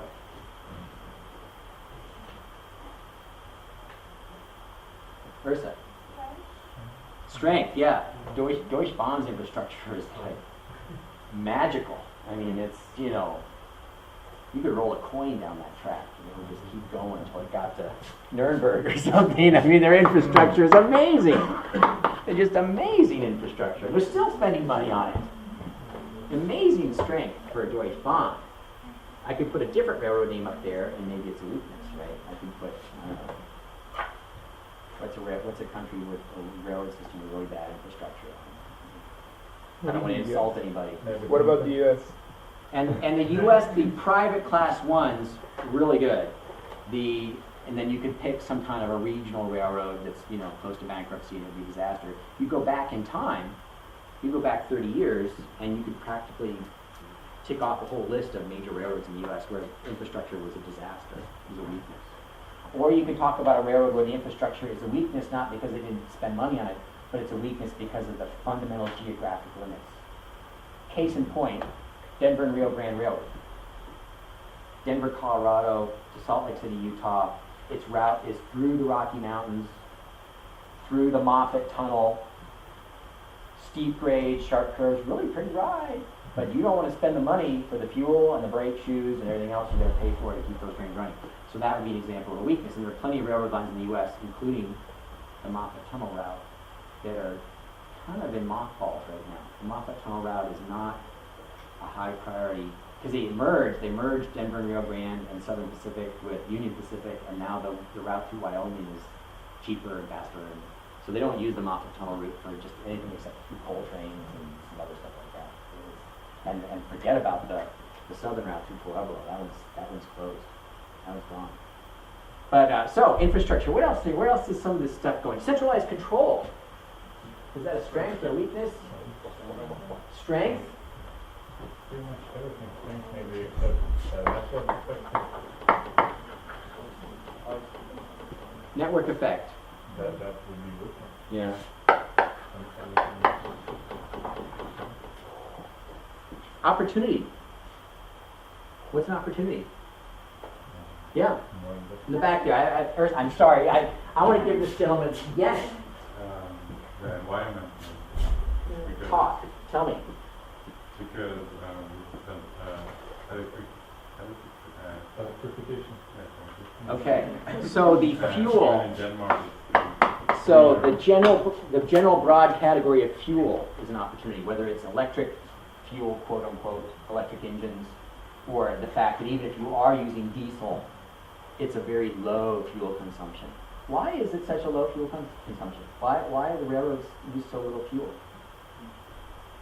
Maybe fuel per passenger or per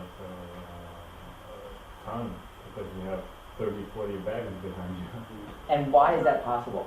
Just for those who are not traction. railroad geeks. Traction, What's making that physically possible? Steel against steel.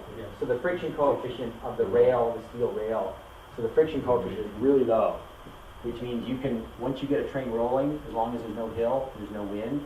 I mean, so it's like a bicycle. I mean, it's just, once it's going. And there's not much more fuel needed to keep it moving. So we have a low friction coefficient. It can also be a weakness. weakness. It is also a weakness. No. Thank you very much. Thank you very much. Why is it a weakness? They need to You have issues with braking. So this thing that's a strength, so we have something that's both a strength and a weakness. It's an opportunity. It gives you low fuel consumption and makes things really easy to do, but it's a weakness because of the braking. So you look at the syllabus of this course, and you got like 2 days worth of lecture, maybe 3, that you could arguably say only exist because the brakes aren't good enough on the train. Never. Also cleaner.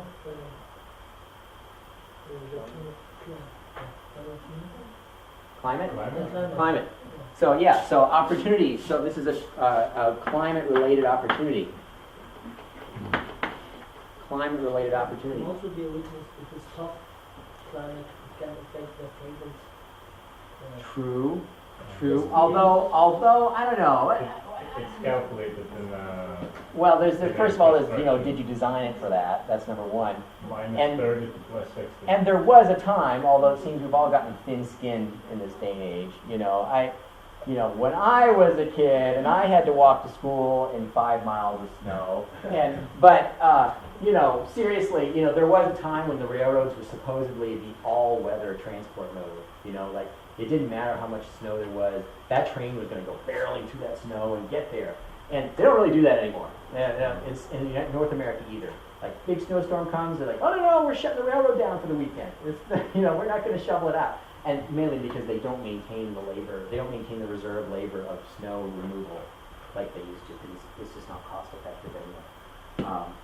Because in Denmark, I spoke with one engineer in Atkins. They said that they have problem with the cable. Snapping. And also rats and cable thieves. Yeah, cable thieves. Well, I don't know if that's climate related. The cable thieves are trying to get the money to go to the beach, and that's climate related. So, It's also easier when it's hot. It's much easier. yeah, than when it's cold. easier. The warm weather makes it easier to steal the cable, so that's climate related. Yeah, absolutely. So let's see. We got threats. Threats. What's a threat? What's a threat? I can see one. Airplanes?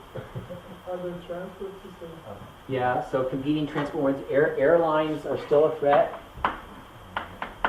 for, at least for passenger traffic, there's not for freight, not for freight traffic. But airlines can be a threat. Good. Truck competition is still an issue. It's kind of, depends on what country you're in and what the regulatory environment is. What really is making that a threat, a couple of things are making that a threat. And the anecdote I have is I was having a conversation way back when I was working for the trucking company. The guy that hired me, that owned the trucking company, actually was an old railroad man, which is another reason he liked me. So he was an old railroad, he was an old Southern Pacific Railroad man. And we were chatting about some stuff. And he said, you're never going to see some of those. I mean, of course, the economy grew and railroads took on more freight after those years, but he said, you're never going to see some of the freight traffic return that you saw in the past. And I'm like, what are you talking about? Why not? Why can't we get all that back to railroads? He said, no. Look, he said, think about tires on cars. The technology's changed. Tires, we used to replace them after 20,000 miles. We used to buy a new set of tires every 23,000 miles. We don't do that anymore.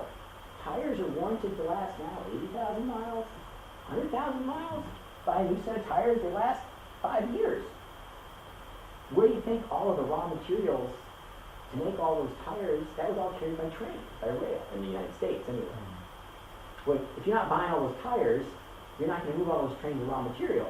So that freight traffic ain't coming back. And that's very true in a lot of other industries. For example, think about the supply chain. Three-dimensional printing. There's a lot of talk. I was at a conference last summer in supply chain in Chicago. And there was a lot of talk about the future of the supply chain and what happens when 3D printing really becomes common. Okay, well, you aren't going to ship a lot of things anymore. You're going to send someone a drawing by email, and they're going to put it in the 3D printer and make the part at the location, at the destination. You're not going to make that part at a factory in China and ship it to Chicago. You're not going to do that. You're going to make the part in Chicago. You're going to have a 3D printer in Chicago, and it's going to make the part. And all of that transport infrastructure, all of that supply chain infrastructure that was built to move that stuff from China to Chicago, it goes away. It just evaporates. You don't need it anymore. So a lot of different things, so when we say truck, the truck is an indicator, in this case, of the change of the supply chain. And in this case, a lot of the competition from truck, especially in the United States, is the result of the relocation of industrial production closer to its destination.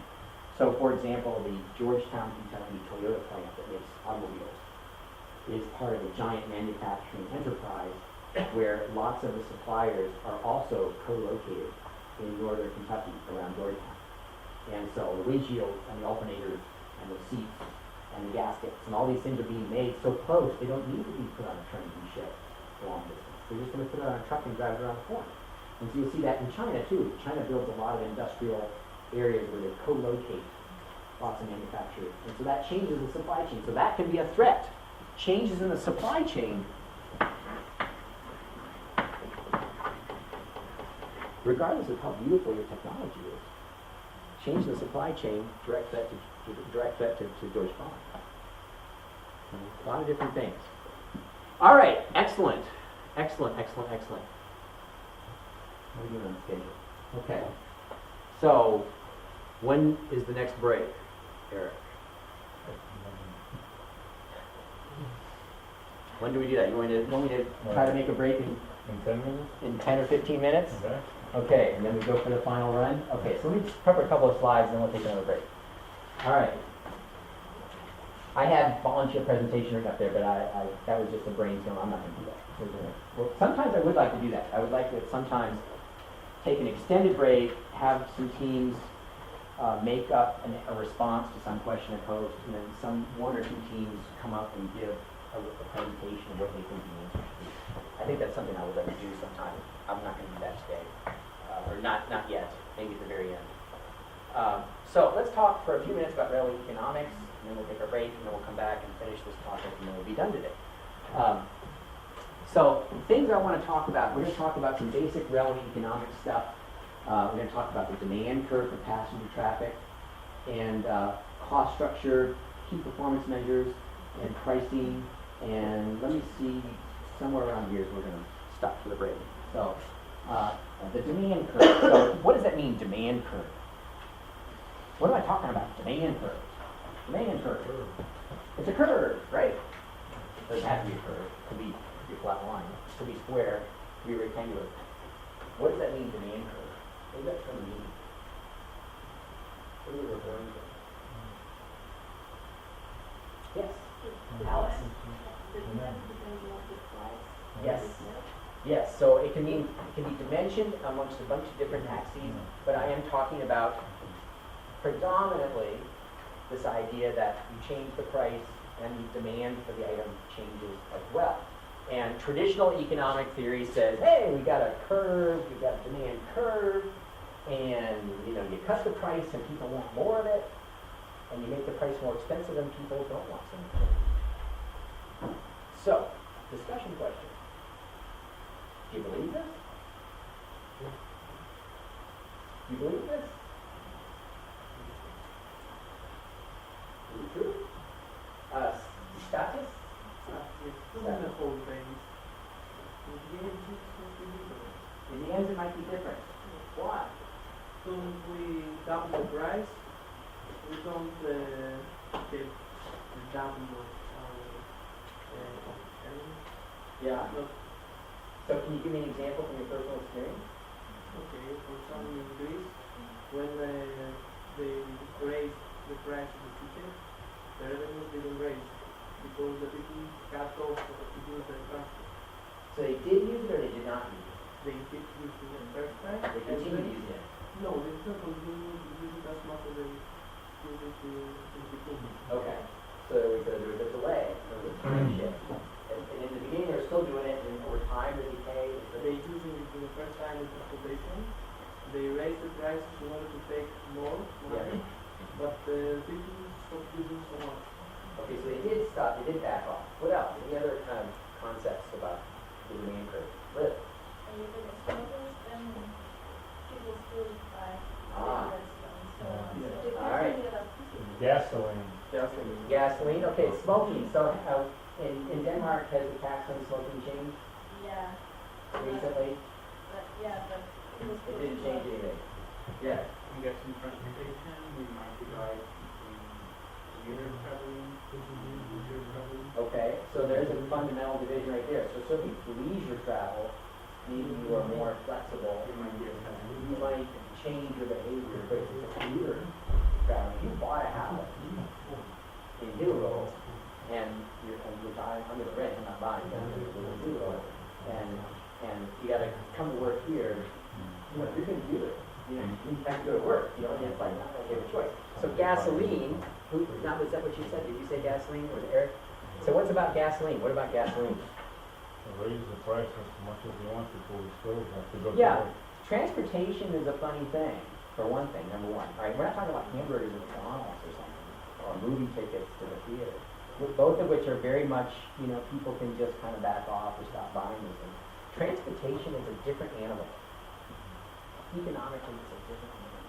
Very different. And people's response to the price of transportation and how they will consume transportation are very different. First of all, I think I can show you very often that people will consume as much transportation as they can afford. That is, if, for example, you look at airline transportation, when you lowered the price over the last 30 years of airline transportation, people didn't take that money and put it in their pocket and go buy Christmas gifts.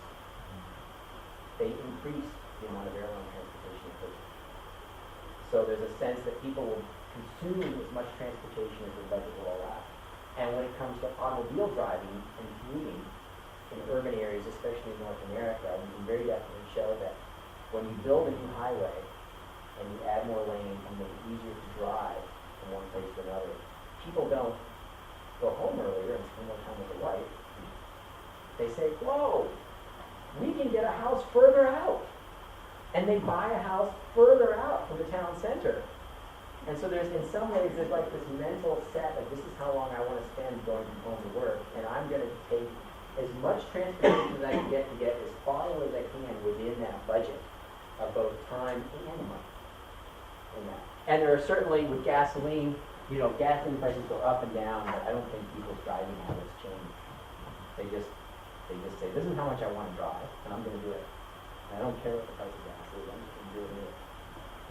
You guys in Denmark, right, those of you natives here, you have these atrociously expensive car prices and taxes and structures. But you really drive almost as much as anyone else in Europe. It's not like you drive less. You don't really. I mean, there's a bicycle crowd in Copenhagen, but once you get out in the country, it seems to me, from my initial experience, people are driving around their cars as much as anybody else. It's just they're maybe smaller cars and more fuel efficient. But you're still dependent on the car as a fundamental family vehicle. It's still a fundamental component of your lifestyle. So, demand is not elastic in the short term for sure.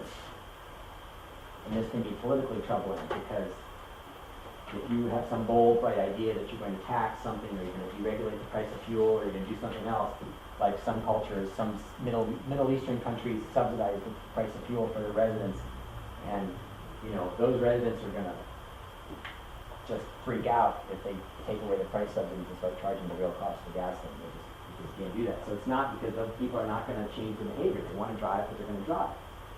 And the price is not just cash. So when people are choosing transportation, it's not just the dollar value of the ticket, it's also how long does it take you to get there? How stressful is the journey? These things all come together. What am I, travel time plus the price. And in some cases, people are much more sensitive to the travel time than the price. You could double the ticket or triple the cost of the ticket on some of these commuter lines, and people would still pay it, but they would scream like bloody hell if you took away the express train that got them home 10 minutes earlier, or something like that. Yes, Niva, Nama. So another question, why does not everybody buy a business class airplane ticket because it's better? All right. It is also the same 5 hours in the plane, so Yeah, why buy the economic class and not the business class? right. So So when you one- buy transportation, you think for most people you're buying the movement, right? So the business class is not so much about movement as it is about an experience. It's like,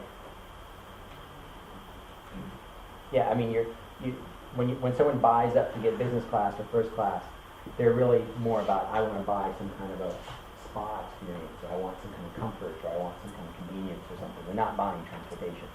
If they were just buying transportation, they would just be in coach. They would just be in coach class. So that's another thing. That's another aspect of this. When we're selling transportation, we talk about pricing the price of a ticket. We talk about the price of a ticket on the S-tow, or the price of a ticket on the Orson train, or the price of a ticket on the high-speed ICE or something. What component of that is transportation that you're selling, and what component of that is some other experience that you're selling? And that can be an influence on how you market and sell the service and do all this kind of stuff. So it's not just cash. It's the meal you get served. It's the size of your seat. It's how long it takes you to get there. Most often, it's the big one. How long it takes you to get there. How much luggage can you take? I seriously was going to fly Iceland Air. I really wanted to because we needed a lot of luggage, and I could get 3 pieces of luggage per person on the flight on Iceland Air. But I couldn't get us to a city where they flew from. We were too far away from their route structure. So I got stuck paying $100 a bag extra to get 2 bags in the plane. Sharp steps at key price points, right? So if you're comparing different modes, right? So for example, bus transit, S-tow here compared to driving your car, right? There's a hard number of where it costs to drive your car, to have a car and to drive to work. And as long as the transit is kind of below that price point, you could make an argument that that would be the preferable, for many people, would be the preferable option. And the minute you hit that price point where you're above the cost of the car, suddenly your curve isn't a nice pretty curve. It's like, okay, here's the cost of driving by car. Maybe my demand is something like this. Boop, and like this. Because the minute you hit that price point where the car is more competitive, it's not a gradual change, it's a big jump.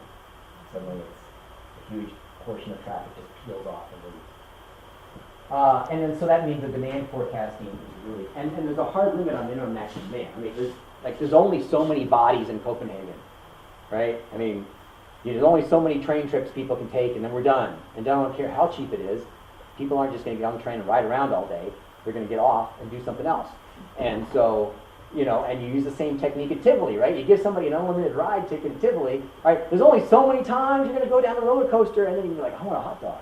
I'm done, So there is a hard limit to the maximum, and there's going to be a hard limit to the minimum. There's going to be certain people that have got to go, and it doesn't matter what it costs. They got to go, and it's for whatever personal reason. So here we are. We were talking about this, so let's see where we're going to go with this. Wrap up tonight. So cost structure. We're going to talk about the various levels of cost. Different levels of cost here. Some of this is obvious to some of you. Some of this is, I don't need to spend a lot of time talking about it. So fixed cost, right? So we have overhead, fixed cost, debt service. Corporate debt service is a fixed cost. You got to pay it for the train running on. So you better cover that expense. Insurance. Insurance is really not elastic according to how much traffic you have.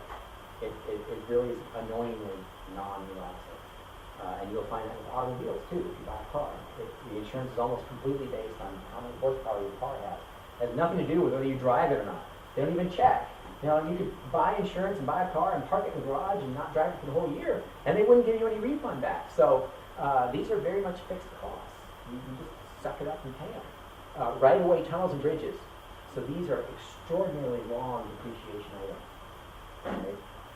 I mean, there are bridges in the United Kingdom that are 200 years old. They're still carrying trains. Stone bridges, stone arch viaducts and stuff like this. And they get some maintenance and repair and stuff, but they're basically permanent investments. Tunnels, things like this. Very long depreciation cycles. Wear and tear in place. What do I mean wear and tear in place? What does that mean? Wear and tear in place. Maintenance? So if we shut down the S-tow network today, just shut it down. Cold. So when I come back next year, can I just turn the switch and turn it back on again? No, why not? Corrosion, rust, ground movement, freeze and thaw, all this kind of stuff, weather. So there is a wear and tear on the infrastructure that you have to pay for and maintain, even if you don't run any trains. So this really kicks some stuff in the butt when people talk about trying to allocate a cost per kilometer, or to say I'm going to charge you so many dollars or pennies per kilometer for your train to run the network. Well, none of this stuff is incurred by your train running on the network. This is all expense that's just there, whether your train runs or not.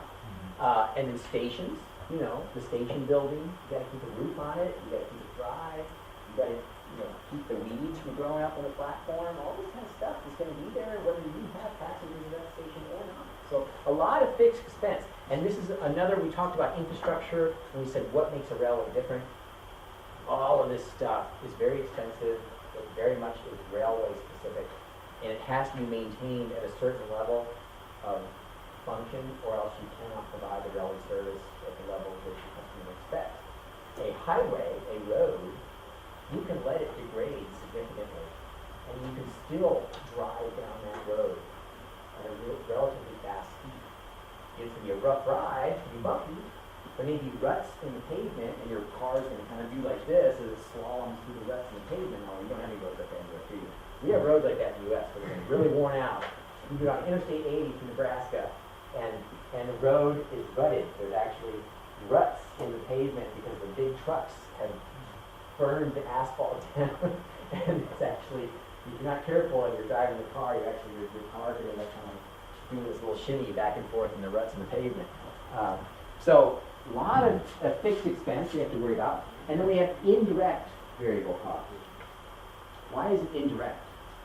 Why do I call it indirect? Cannot predict. Cannot predict, cannot measure. Now, track wear. I run my train down the track. How do you know my train is the one that damaged the track? How do you know? How do you know? Not my fault, I didn't do it. Somebody else did. And yet some train does, every train causes some wear to the track. And sometimes some trains cause more wear to the track than others, either due to the way their bogies are structured, how much weight they're carrying. You get a flat spot on a wheel. I don't know if you ever hear that much in Europe. I think you have a pretty high standard of maintenance here. Do you ever stand by the track and hear a train go by and it goes, ka-thunk, ka-thunk, ka-thunk, ka-thunk, ka-thunk? You don't ever hear that? You do hear that in the United States. That does happen. Yeah, even on the Esto. Yeah, Do you hear it sometimes? So, you know why that happens? So here's a little techie lesson, right? Now we're going to do the technology part of DTU, right? So, why that happens is some guy was driving the train and he slammed the brakes too hard and he locked up the wheel. So he hit leaves or something on the track and it caused the wheels to slip and then they locked up. And they slid on the railhead and it puts a little flat spot on the steel wheel. And then that flat spot is there until the shop takes that wheel set off the train and puts it in a lathe and turns it around again. So unless somebody complains or does something about it, that train is going to go down the track and go thunk, thunk, thunk, thunk, thunk, thunk, thunk, as that wheel rolls and bangs. And every time that wheel rolls and bangs on the railhead, it's hammer blowing the top of the rail. And it's smacking that rail and it's putting a little dent in the top of the rail. And so that train is clearly causing enormous amounts of cost and damage to the track relative to a well-maintained train. So if we're going to have an open access network, and we're going to allow private contractors to run their own train on the railway network, whoa, what if this guy's train is just really bad on the track and this guy's is not, and now we have to worry about, we don't really know how an easy way to allocate that cost. So that is a variable cost in the sense that we do have a sense that it is so much money per kilometer, ton, whatever, travel on the track. But it's not really possible to specifically directly assign it to a specific train. We can't. It's only with statistical estimates and the hocus pocus. But we don't really know exactly how much it is. Electricity, now there are some places, some countries where they actually put an electric meter in the locomotive. And they actually measure the electric consumption in the locomotive. So there you could get an exact, specific electric consumption for that locomotive. But it's still a little flaky for a couple reasons. Dynamic braking. What is dynamic braking? Anybody know? Yes. So dynamic braking is you flip the control of the locomotive and you're going downhill and you turn the locomotive into a generator. And you pull power out and you put the power back up into the wire above the track. And so, you have a lot of these complicated calculations of, well, how much current did that locomotive use? And, well, if it was using dynamic braking and it put some current back into the wire, then how much credit do you give for what power you put back into the wire? And, on and on and on. And, some of the places, there's some places, anybody know? I don't know off the top of my head, who has meters actually in the locomotive? You know? Anyone know? I know there's some, but not a lot. There's some places where they actually have meters in the locomotive because they actually have an agreement to charge for the electric consumption, but I don't remember where. I know it's somewhere. I don't know exactly where, but electric meters there. And then we have direct variable costs, right? Fuel. So for the diesel locomotive, clearly you know, because you're going to fill the fuel tank in that locomotive, you know exactly how much fuel that train uses. So that's a known thing. and labor, you know how much you pay the train crew to run that train. So there's a known thing directly attributable to that train. And then this thing I label train kilometer, which is essentially the depreciation and the rent on the vehicle, which have a much better sense. You know how much you paid for the vehicle, you finance the vehicle, you know how much you're paying to clean the vehicle, you know how much you're paying to change the oil and the cleaning cycle. And so those are more clearly defined direct variable costs. So that's our cost structure. And then we've already started talking about these key performance measures. So really important transport performance measures. We already did the operating ratio. We did that earlier when we were talking about DSB versus Scandinavian Airlines. We already did the fare box recovery. I mentioned that. Revenue, we're typically going to measure revenue as per train kilometer. That is, the train is moving, it's going down the track, it's covering distance. So this train covers so many kilometers of distance, and each kilometer the train covers is going to generate some amount of revenue.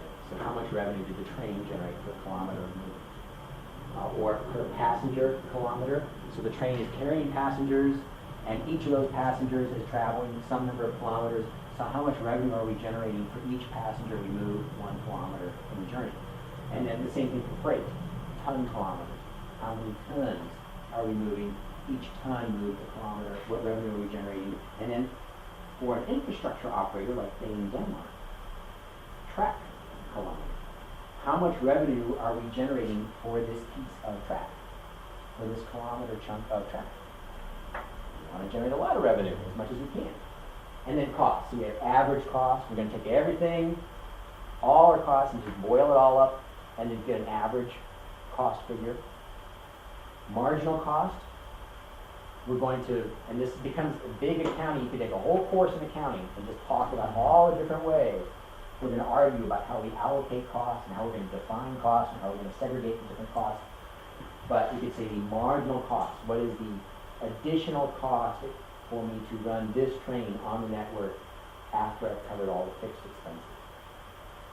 And then we have this thing called avoidable cost, which is an accounting term and something that's frequently used in railroad regulation in the United States. I don't know if it ever comes up here. And it's a little bit different than marginal, because marginal is like, well, here's the additional cost for you to run this additional train. But avoidable cost is, what would I save if I stopped running the train?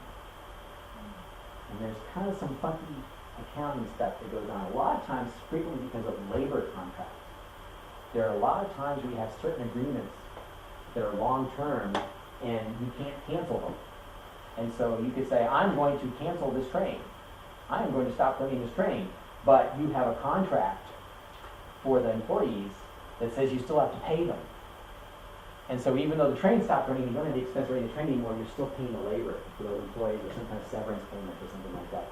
So your avoidable cost might not be the same as your marginal cost, because there's all these kind of funky accounting things you have to worry about. And that's more of a accounting definition than really something mathematical or pure or something like that. So all these different kind of cost figures, and then of course the issue of pricing. How do we set the price for something? And this is a whole economic theory, lots of papers and publications and things on this. And generally you can divide your pricing strategy according to how it fits on this diagram. There are two variables we're looking at. First of all, is the price I'm charging dependent on the cost of providing the service? Or is it, dependent on the cost of providing the service and then not dependent on the cost of the service? And is the way in which I generate the price transparent? Is it public and open? Can everyone see how I did it? Or is it confidential? Is it a secret? And with this kind of grid, you can take any kind of pricing scheme you've ever heard of, and it will sit somewhere on this grid. And generally, there are these fundamental allocations. I have never seen one that fit in this area of the grid in my research. The first one is typically this thing called fixed allocation. So that would be, you just kind of look at all the numbers and generate some average cost for doing stuff. And you could look at all of DSB and say, what is the average cost of running all of my trains? And then you could make a ticket price that is based on the average cost of a kilometer of travel. And you can just say that's going to be our cost structure. Then the other idea is marginal cost. And this gets really messy. This gets really messy from a regulatory point of view because we have so much, that slide that was in the previous slide, is so much infrastructure that in a railroad, the marginal cost is very often a very small part relative to the total average cost. And you have this funny problem where you often have excess capacity in a railroad environment that you could potentially sell to someone and make money as long as the price you put on it is higher than the marginal cost. But there's absolutely no way that you could run a railroad as a going enterprise if all of your traffic was priced at marginal cost. Because if it was all priced at marginal cost, nobody would be covering the underlying infrastructure fixed costs. And this is a huge regulatory problem because for decades and hundreds of years in the United States, there was a national regulation of freight tariffs, national regulation of pricing, and there would be these arguments about what the price should be relative to marginal cost, average cost, and how to distribute these expenses. And very often you have something called a backhaul.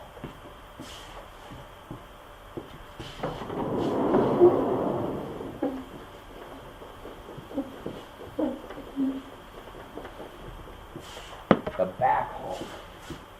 You have a place, you have another place, you're shipping stuff, somebody paid you to ship the stuff. Somebody paid you money, you have your train, you run your train, it delivers the stuff. This guy over here has stuff that needs to be shipped.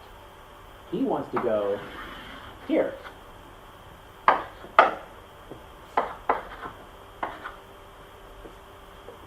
Normally, before this guy showed up, you would have run this train this way, delivered the stuff, empty the train,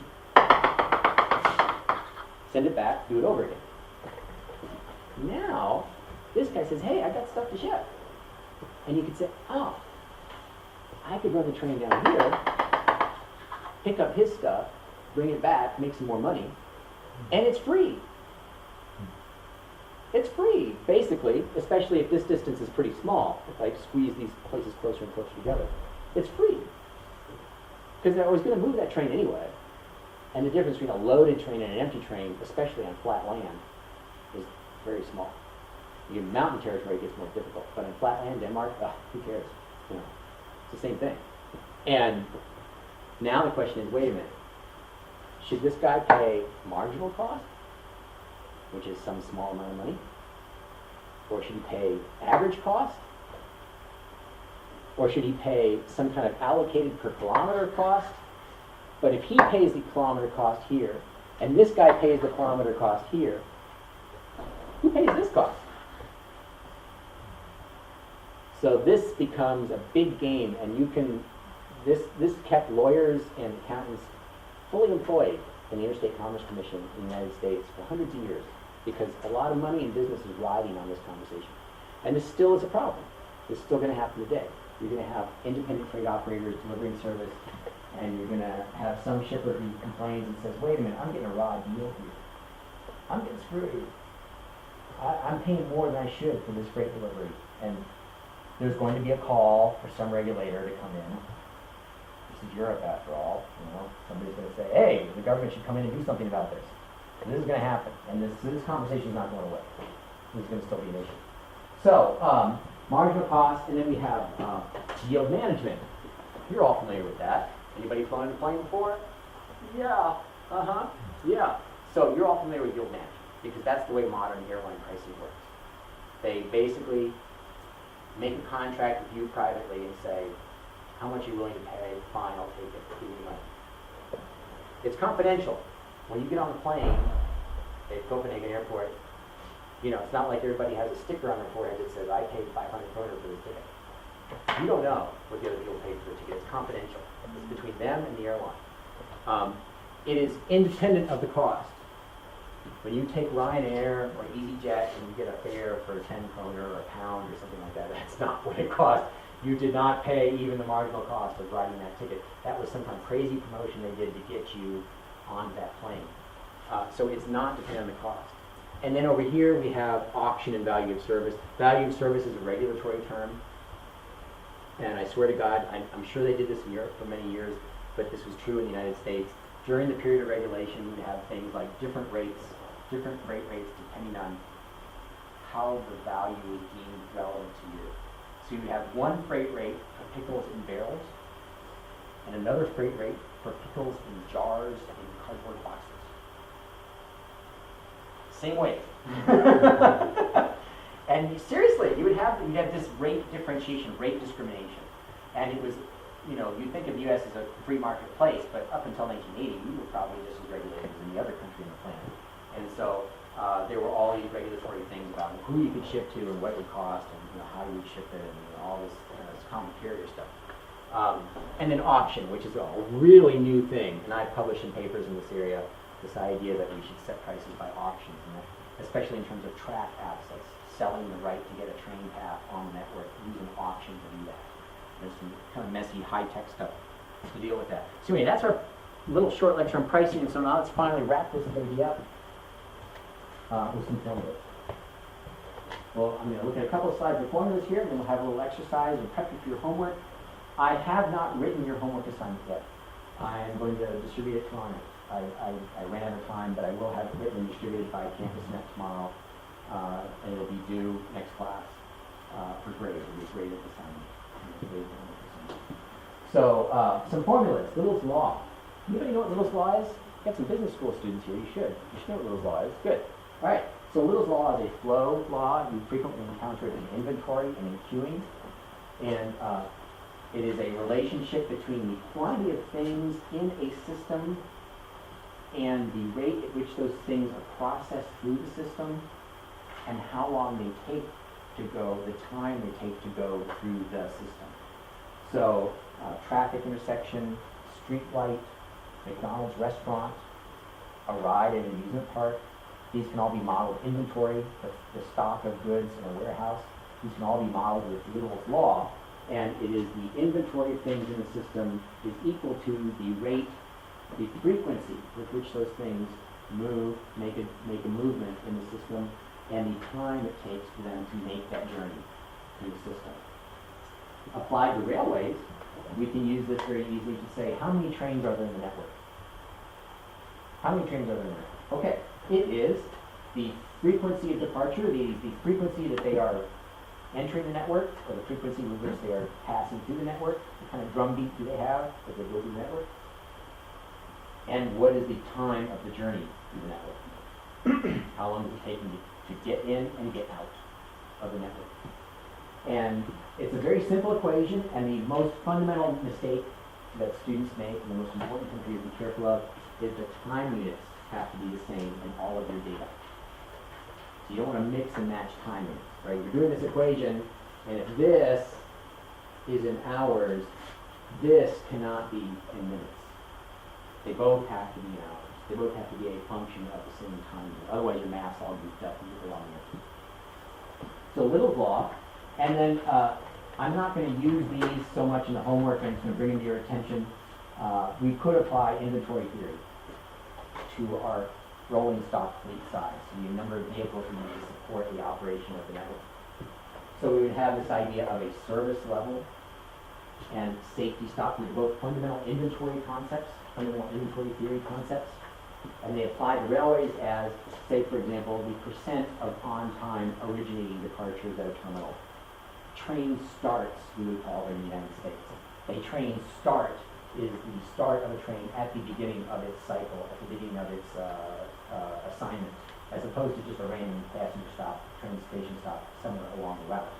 So a train start would be the start of the journey, and how many reserve trains, how many pieces of reserve equipment do we have to have on hand to cover that train start if there is a problem, a failure, and the originally planned equipment for that train start is not there.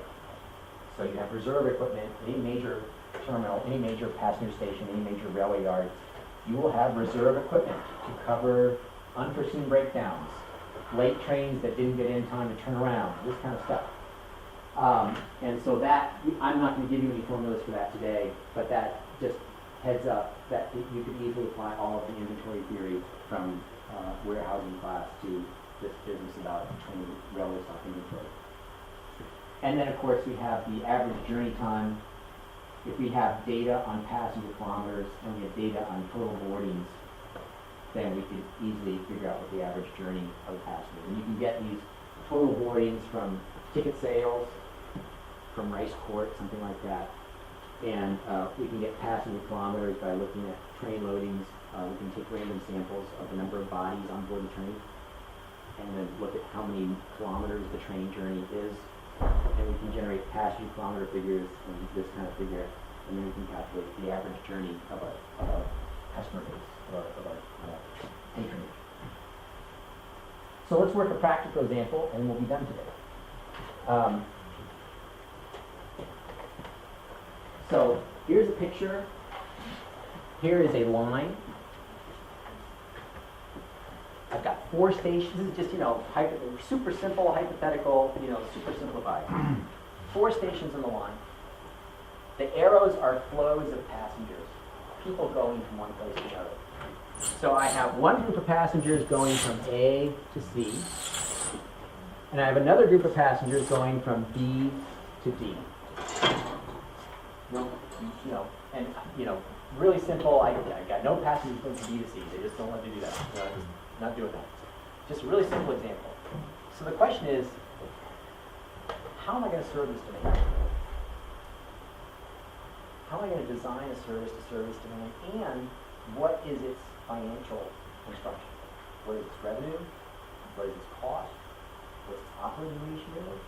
Or fare box recovery, in the case? What are my alternatives, and how all this is very simple looking, but this is essentially could easily be the whole transport network design problem right here. So let me give you some data. The next slide has some data on it. There's some data. I hope it makes pretty much sense, but I'll walk through it just to make sure. So I'm giving you the distances between the stations in the first line. I'm giving you how many passengers would like to make those trips per hour. I'm not going to fool around with it changing from hour to hour. I'm just going to keep it simple. For magical reasons, they're all the same demand all day long. They just don't ever change. So we've got 900 passengers per hour who want to go from A to C, and we've got 600 passengers per hour who want to go from B to D. Nothing too fancy. And let's pretend that this line is symmetric. That is, everything that goes this way also goes the other way. So there's the equal demand of passengers going the opposite direction. So you just take that whole picture and flip it, and it's the same thing. So it's the same both directions. We're going to learn here in the next couple of lessons that this is a way simplified assumption, but just for the purposes of today's math, let's leave it alone. So they're going to go 60 kilometers an hour between stations. I know that's, I'm not counting speed up and slow down and braking and all that. That's fine. Let's just not pay attention to that right now. And when they stop at a station, it takes a minute. A minute stop at a station. And when they get to the end of the line, or not necessarily in the line, anywhere they turn around, if they don't go to the end of the line, but anywhere they turn around, it's 5 minutes to turn around. And, literally turn the train around, or the guy gets out of the front of the train, walks to the back of the train, and goes the opposite direction, something like that, like the S-Total. We're going to say that these trains can carry 300 passengers. And you can, if you want, take 2 trains and couple them together and work them as one train. And so when they work as one train, it's just one train crew. It's one set of labor. But everything else, they kind of move together. You have to pay for these 2 pieces of train. But when they couple together, they do operate on the track as one train, and they pay the rent on the track as one train. And then we have some cost figures here. Track path charge. So this is the price, the contract price to get rental to use the track. You have to pay the track owner for the privilege of getting your train on the track, and that's the track path charge. And the train labor, you're going to pay the crew, pay this crew. So we're going to pay the crew to drive the train per hour. And the train unit rent, we have to pay them, the owner of the train, the depreciation, finance, debt service, insurance, washing the train on a regular basis, all these expenses. So this is the train rent, rental on the train. we're gonna pay that 900 kroner per hour. And these passengers are going to pay us a ticket, and they're gonna pay us 25 cents, how do I pronounce that? Ugh. 25, and they're gonna do that, and pay that money for their tickets, and it's per kilometer. They're gonna pay us for that. So we want to answer all these questions about this. Let's see. Okay, so don't look at the answers. Don't look at the answers. Just think about it without looking at the answers. And this is what I'm going to base. Your homework is going to be a grander example of this, right? So this is practice for your homework.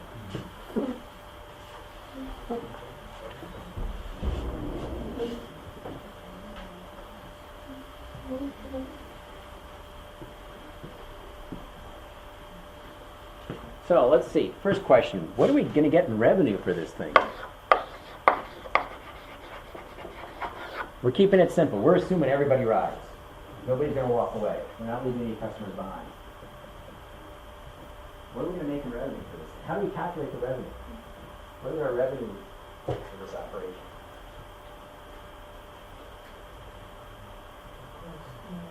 Sorry? Mingo? Just the revenue, just gross revenue. Not even going to talk about cost yet. Just the revenue. Yeah. Income. What's the income? What's the gross revenue for this? People multiply per So give me an example. like 900 multiplied per Am I done? No. well, How much? 15? How did you know that? Yeah. Yeah. Times 2, Why? forward that. Yeah. Because we're going to do both directions. So it's this way and coming back. So we got two flows. Very good. So that's one group of passengers. That's the revenue we're going to get per hour. Per hour. Assuming nobody gets angry and walks away. Everybody checks in and checks out correctly. this is for one. Both directions, because I got the two. This is from both A to directions. B and B to- Yes. Actually, that's C to D. Is that C to D and D to C? 900 plus This was A. This is A This is A to to C. A to C, right? 15 kilometers. A to C. Yeah. Yeah. A to C. This is the A to C crowd For 1 hour or for 1 hour. do we take data first or what? Do we want to know? No? We could, but do we need to know? At least as possible. Maybe. Maybe we need to know, maybe not. We don't know yet. We could. I haven't introduced some of that. I haven't even told you how many hours a day the train runs. So we don't know. I didn't give it a firm, I didn't say, oh, well, it opens at 8 and it closes at midnight. I didn't do that. So we don't know. So that's one chunk of revenue. What's the other chunk of revenue?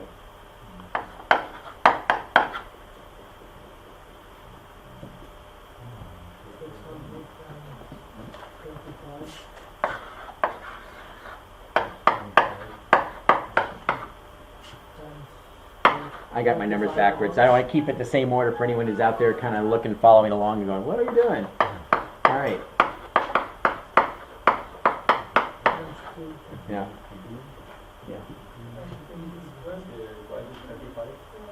What am I doing? No, not 25, yeah. The distance. And whether logically you would do it in this sequence, it's not like there's a right or wrong way. It's just how you mentally follow the path, right? I could have easily said, oh, I'm going to start with 2. I'm going to go 2 times 25 kilometers times 600 passengers times 25 cents. I could have gone the other way around. It's not like this. It's not the order of the numbers. It's multiplication, guys. It doesn't change. All right. So what do we got? How much revenue we got there? Oh, and this is we're gonna do this in kroner, right? So this has gotta be, 0. Divided by 100. you know, there's a decimal right there.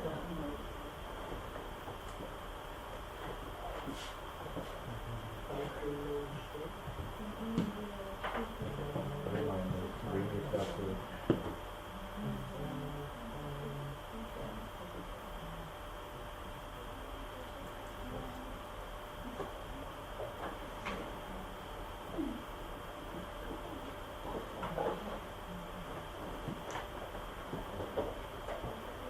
$6,750 for the first one. Okay. 750? Yeah. And 7,500. How much? 7,500. How's this one? Oh, because the mileage is longer. Yeah. All right. All right. And we come to 14,250.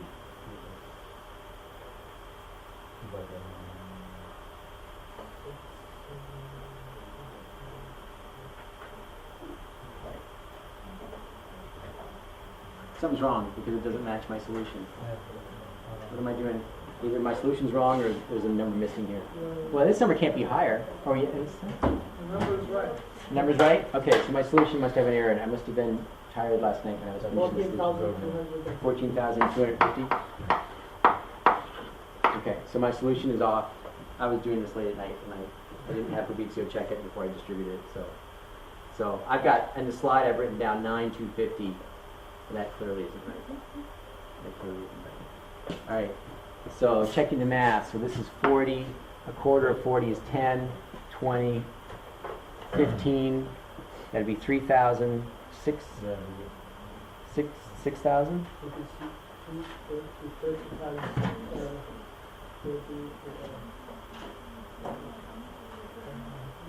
We're good? Yeah. We're good? All right. All right. All right.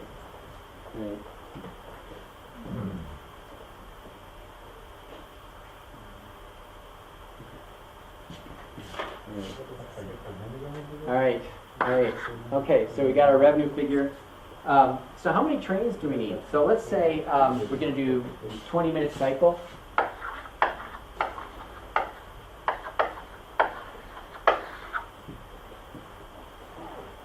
I want to provide a 20-minute departure cycle at the starting at each station, essentially. How many trains do I need to meet that requirement?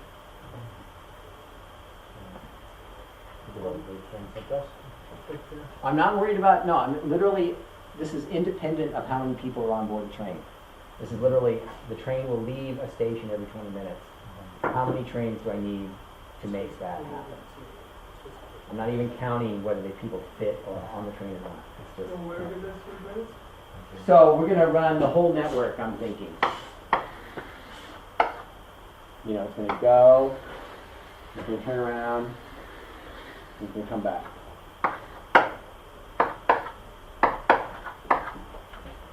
Right? And I want to do a 20-minute inter-departure frequency. I want to do 20 minutes between trains.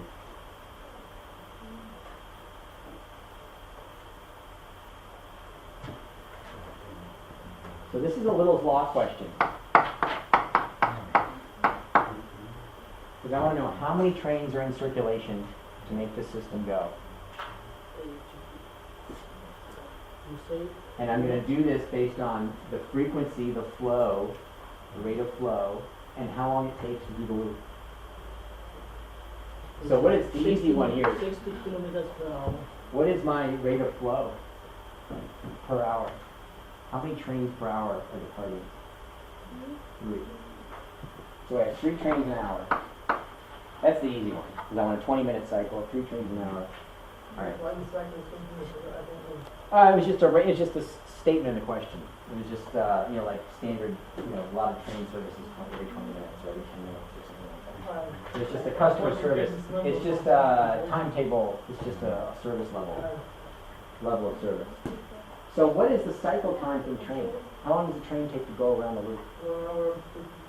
1 hour and 30 minutes. So you've got, because it's 60 miles an hour, 60 kilometers an hour. We have a 1-minute stop here, we have a 1-minute stop here.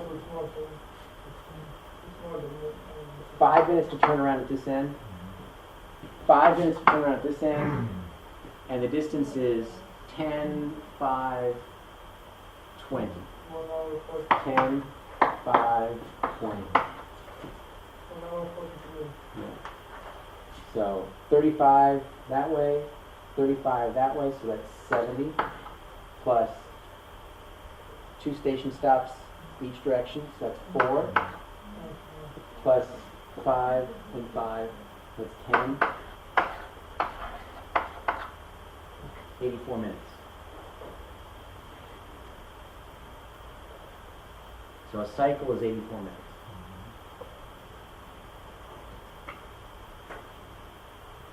Little's law, this is my time. What do I gotta do?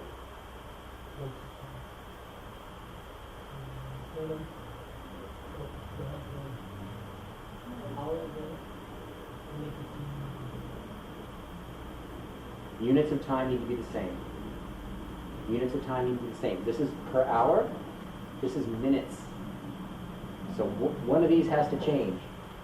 So this is per hour. Change this to hours.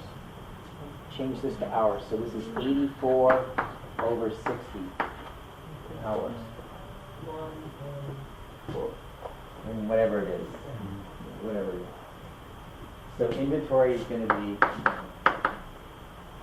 3 and 84 over 60.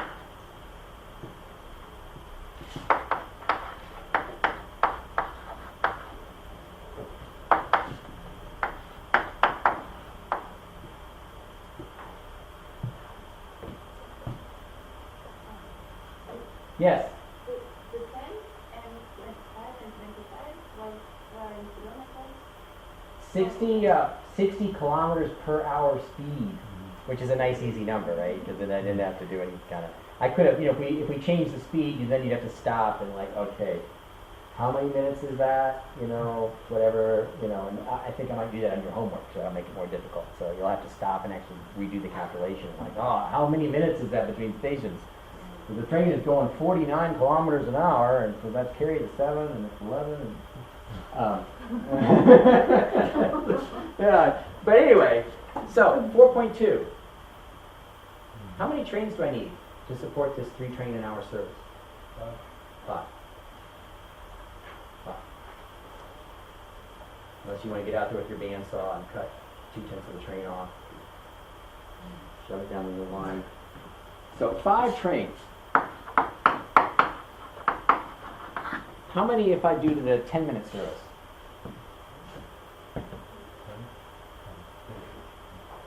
What do you think? 10-minute service. No. Right? If I go 10-minute service,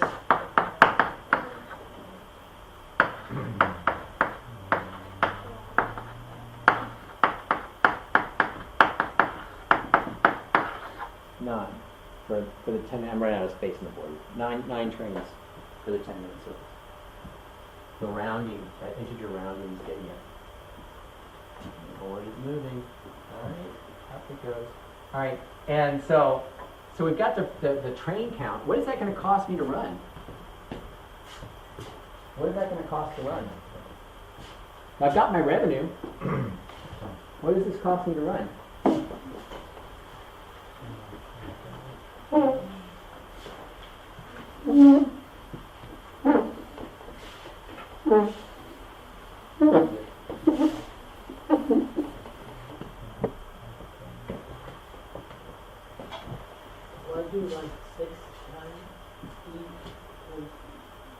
I apologize. So I'm squeezing too much into too small a space. So this one was for 20-minute interval. This is for 3 trains an hour. This one is for 10-minute interval, 6 trains an hour.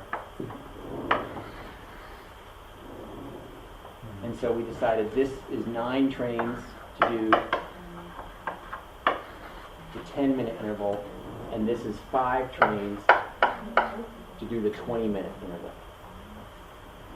So clearly there's an economy of scale here, because with only the 20-minute interval, we've got this larger chunk of unused time.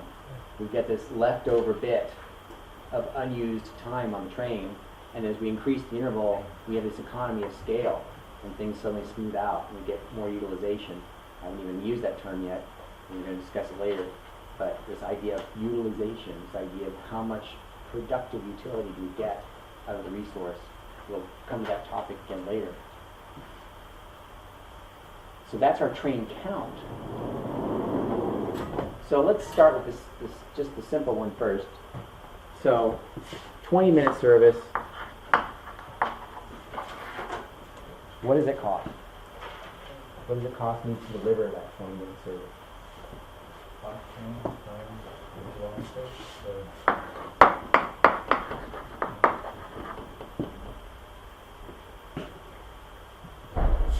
Track cap charge. What's that going to be? 35 times 5. Seven. Because 100.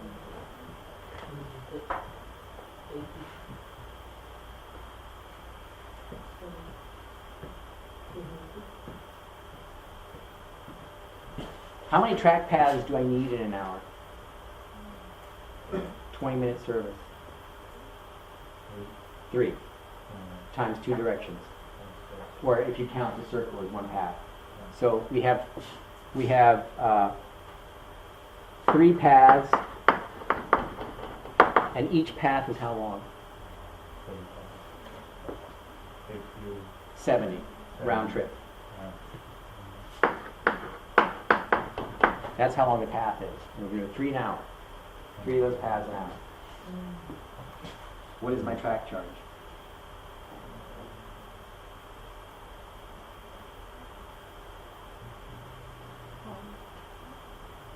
So the track charge, yeah, is going to be 3 times 5 times 7. Each train is going to pay for 70 kilometers of track path, and each kilometer is 5 kroner. So that's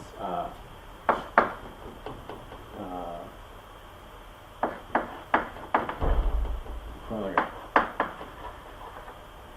per hour for each hour that this cycle is going.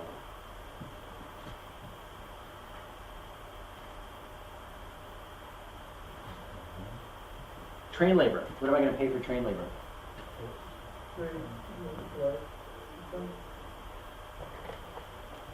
Okay. So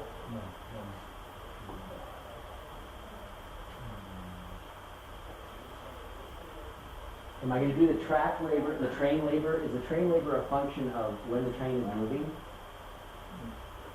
No, you can whatever. When the train stops, do I start doing labor? I know it, but in most cases, the crew is paid from the moment they sign on to the moment they sign off. So they're going to sign on that train, they're going to sign the register at the crew depot, they're going to get on board that train, the payroll clock is ticking. And they are still paid whether that train is moving or not. So we have 5 trains that have to have crews in them for the whole hour. So my crew labor,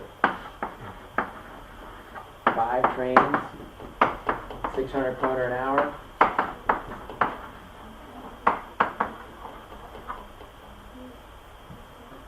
And whether the train is moving or not, they're being paid. Unless there's some really, special deal with the labor unions or something. But I mean, most labor unions would never agree to any kind of discount unless it was like a really long layover where they could like take time off. Like if there was a 2-hour layover and they were going to get a meal, and a break, then maybe they would not get paid for that time. But that in most systems I'm familiar with, labor's got it figured that the minute they sign on, they're on the clock, they're being paid until they quit for the day.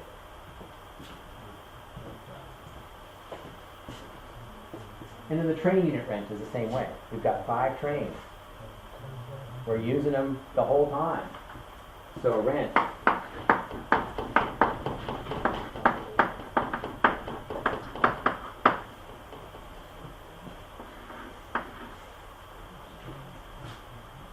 So grand total price here.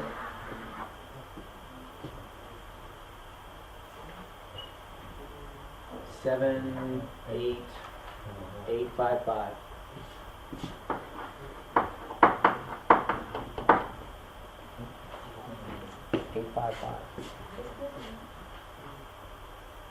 Per hour, yes. Can you just explain again why one for the track train we consider that we have 3 trains because we have established. Ah, And for because- the second loop, yes, I know exactly what, because when the train stops and it's sitting at the station, it's not moving, and the track charge is per distance traveled.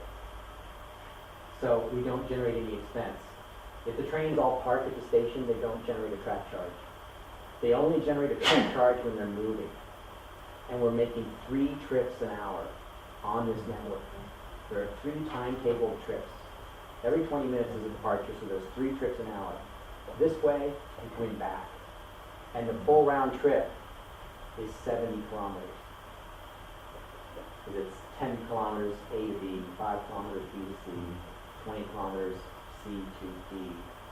That's 35 kilometers out and 35 kilometers coming back. So it's 70 kilometers to make that trip. I'm going to do 3 of those every hour. Every 20 minutes, bang, 20 minutes, bang, 20 minutes, bang. So 3 trips every hour. There's these 5 trains kind of rotating around this track like trains on a roller coaster circuit. Or balls in a pinball machine. They're just kind of circulating. But over the course of that hour, the actual number of journeys made, according to the timetable, is going to be 3 journeys an hour around that loop. And for those journeys, we're not paying by the hour, we're paying by the distance traveled. And so for those journeys, you only have to pay the per kilometer track charge.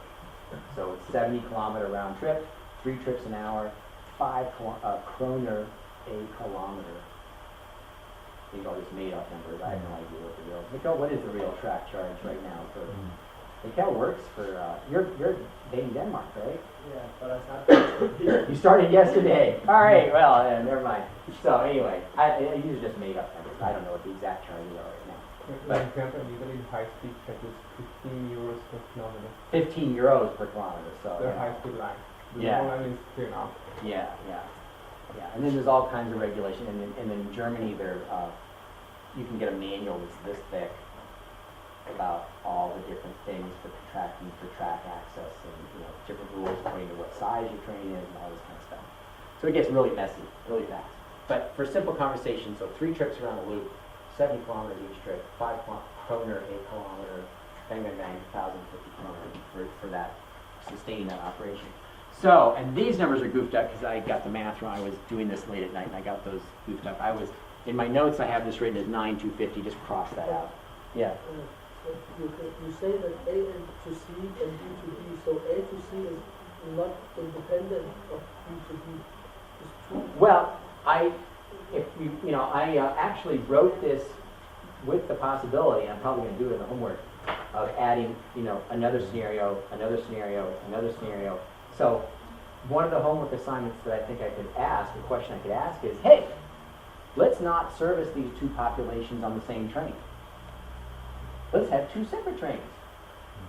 Right? Did we save any money or not? But they are I don't know. separate trains. No, right now, it's one loop. This is one loop. And that example was. No, I mean 2 separate trains. I mean literally like, let's have a train that only runs from here to here.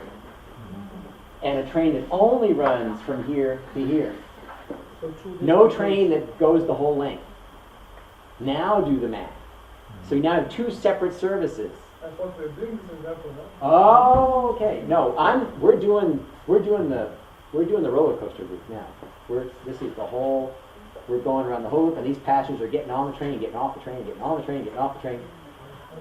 And then we could even go crazy, right? Let's just suppose. I want to make it really tough on everybody, but Let's say that we're gonna have, just because I'm super efficient, I'm so smart and efficient, I'm gonna have 3 trains. I'm gonna have a train that goes from here to here, and a train that goes from here to here, and a train that goes from here to here, from like that, right? And I'm gonna force everybody to change trains. Everybody has to change trains. But it's super efficient, right? Because I can tailor the size of the train for each segment to exactly match the passenger demand. I just made everybody's life miserable. But I've made this a super efficient utilization of resources because I'm not going to have any wasted train space, right? What would that, how much would I save? Would I save anything? I suspect, I haven't actually worked this solution out yet. This is one of these ideas I was going to do for your homework, and I'll probably work out the solution and assign it tomorrow. I suspect actually that the more you fragment the train, the more you make it inefficient. Because notice how we did when we have a slower frequency here than here, we get this inefficiency because of the leftover chunk of train. And I suspect that if I start fragmenting this route into smaller and smaller pieces, I will introduce as much inefficiency as I gain by somehow, quote, matching the capacity to the load. So anyway, under these sets of numbers, we're cash positive, right? So this is a operating ratio question, not a fare box recovery question, because we're more money than we cost. So we have an operating ratio in the range of, just looking at the numbers, roughly, I'm going to say operating ratio is about 70%. 8 over 14, about 65, 68, kind of in that range. The operating ratio is going to be 8,550 over 14 to 50. 60. Exactly 60? 0.6. All right, 0.56, so 56%. 0.6. 0.6. All right. Well, because the numbers, I chose these simple numbers, and they all, all factors of 6 and 3 and nice easy 2s and stuff like that. The numbers all came out clean. So 60%.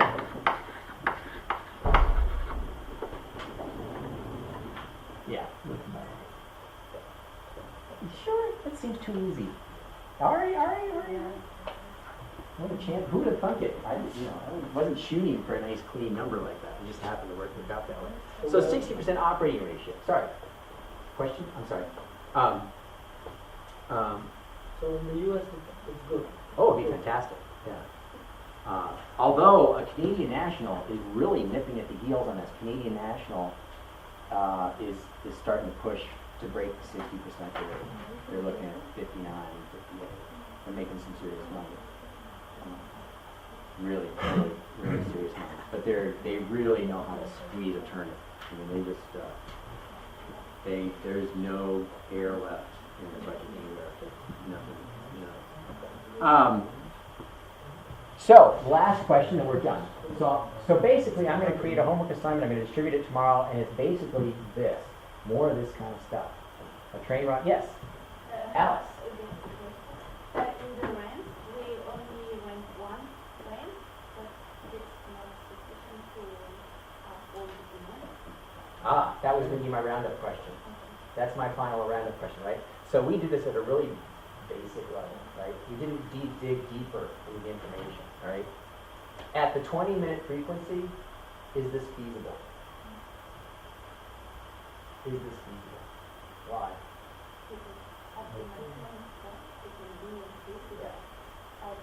Yeah, if you do the numbers and you actually count the passenger loadings and do the math and divide it all out, at a 5-train inventory at a 20-minute cycle, we do not have capacity between B and C to carry the number of passengers that I just told you we're going to carry.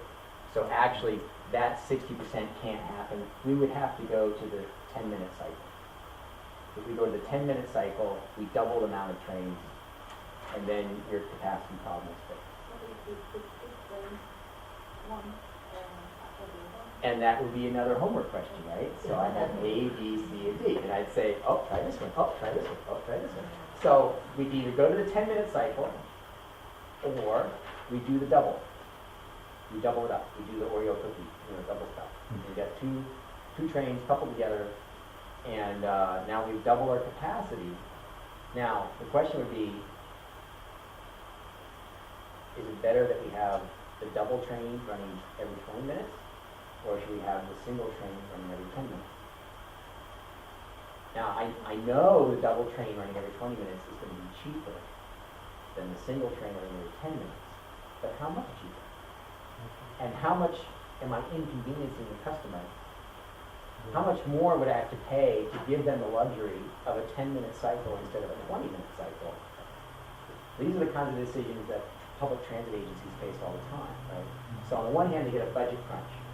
Somebody says, you've got to save some money. You're spending too much money. You don't want to raise taxes. You got to save some money. So they do stuff like they put the double train on a 20-minute cycle. Make everybody's life miserable, and they got to wait long at the train station. But they save some money. But how much do they really save? And in terms of the relative value add, relative service to the customer, how much you really cripple your delivery and service to the customer. So these kind of, you get into these situations where you're forced to do something to save some small amount of money because the budget has just been cut and you have to.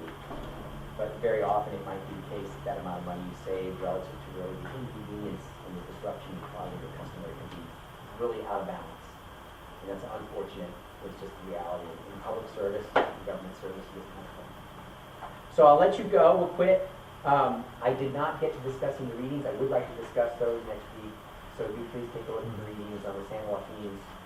And we'll, all of this lead up, this discussion we had is necessary to have that conversation about the San Joaquins. So we'll discuss those next week. And I'll have your assignment posted on campus, and I'll send out an email tomorrow and say it's available. Thank you very much. Thank you. Enjoy the sunshine. Get out there. Well, we still can. Yeah, while you still can. In a week, we just carry this, yeah? Would you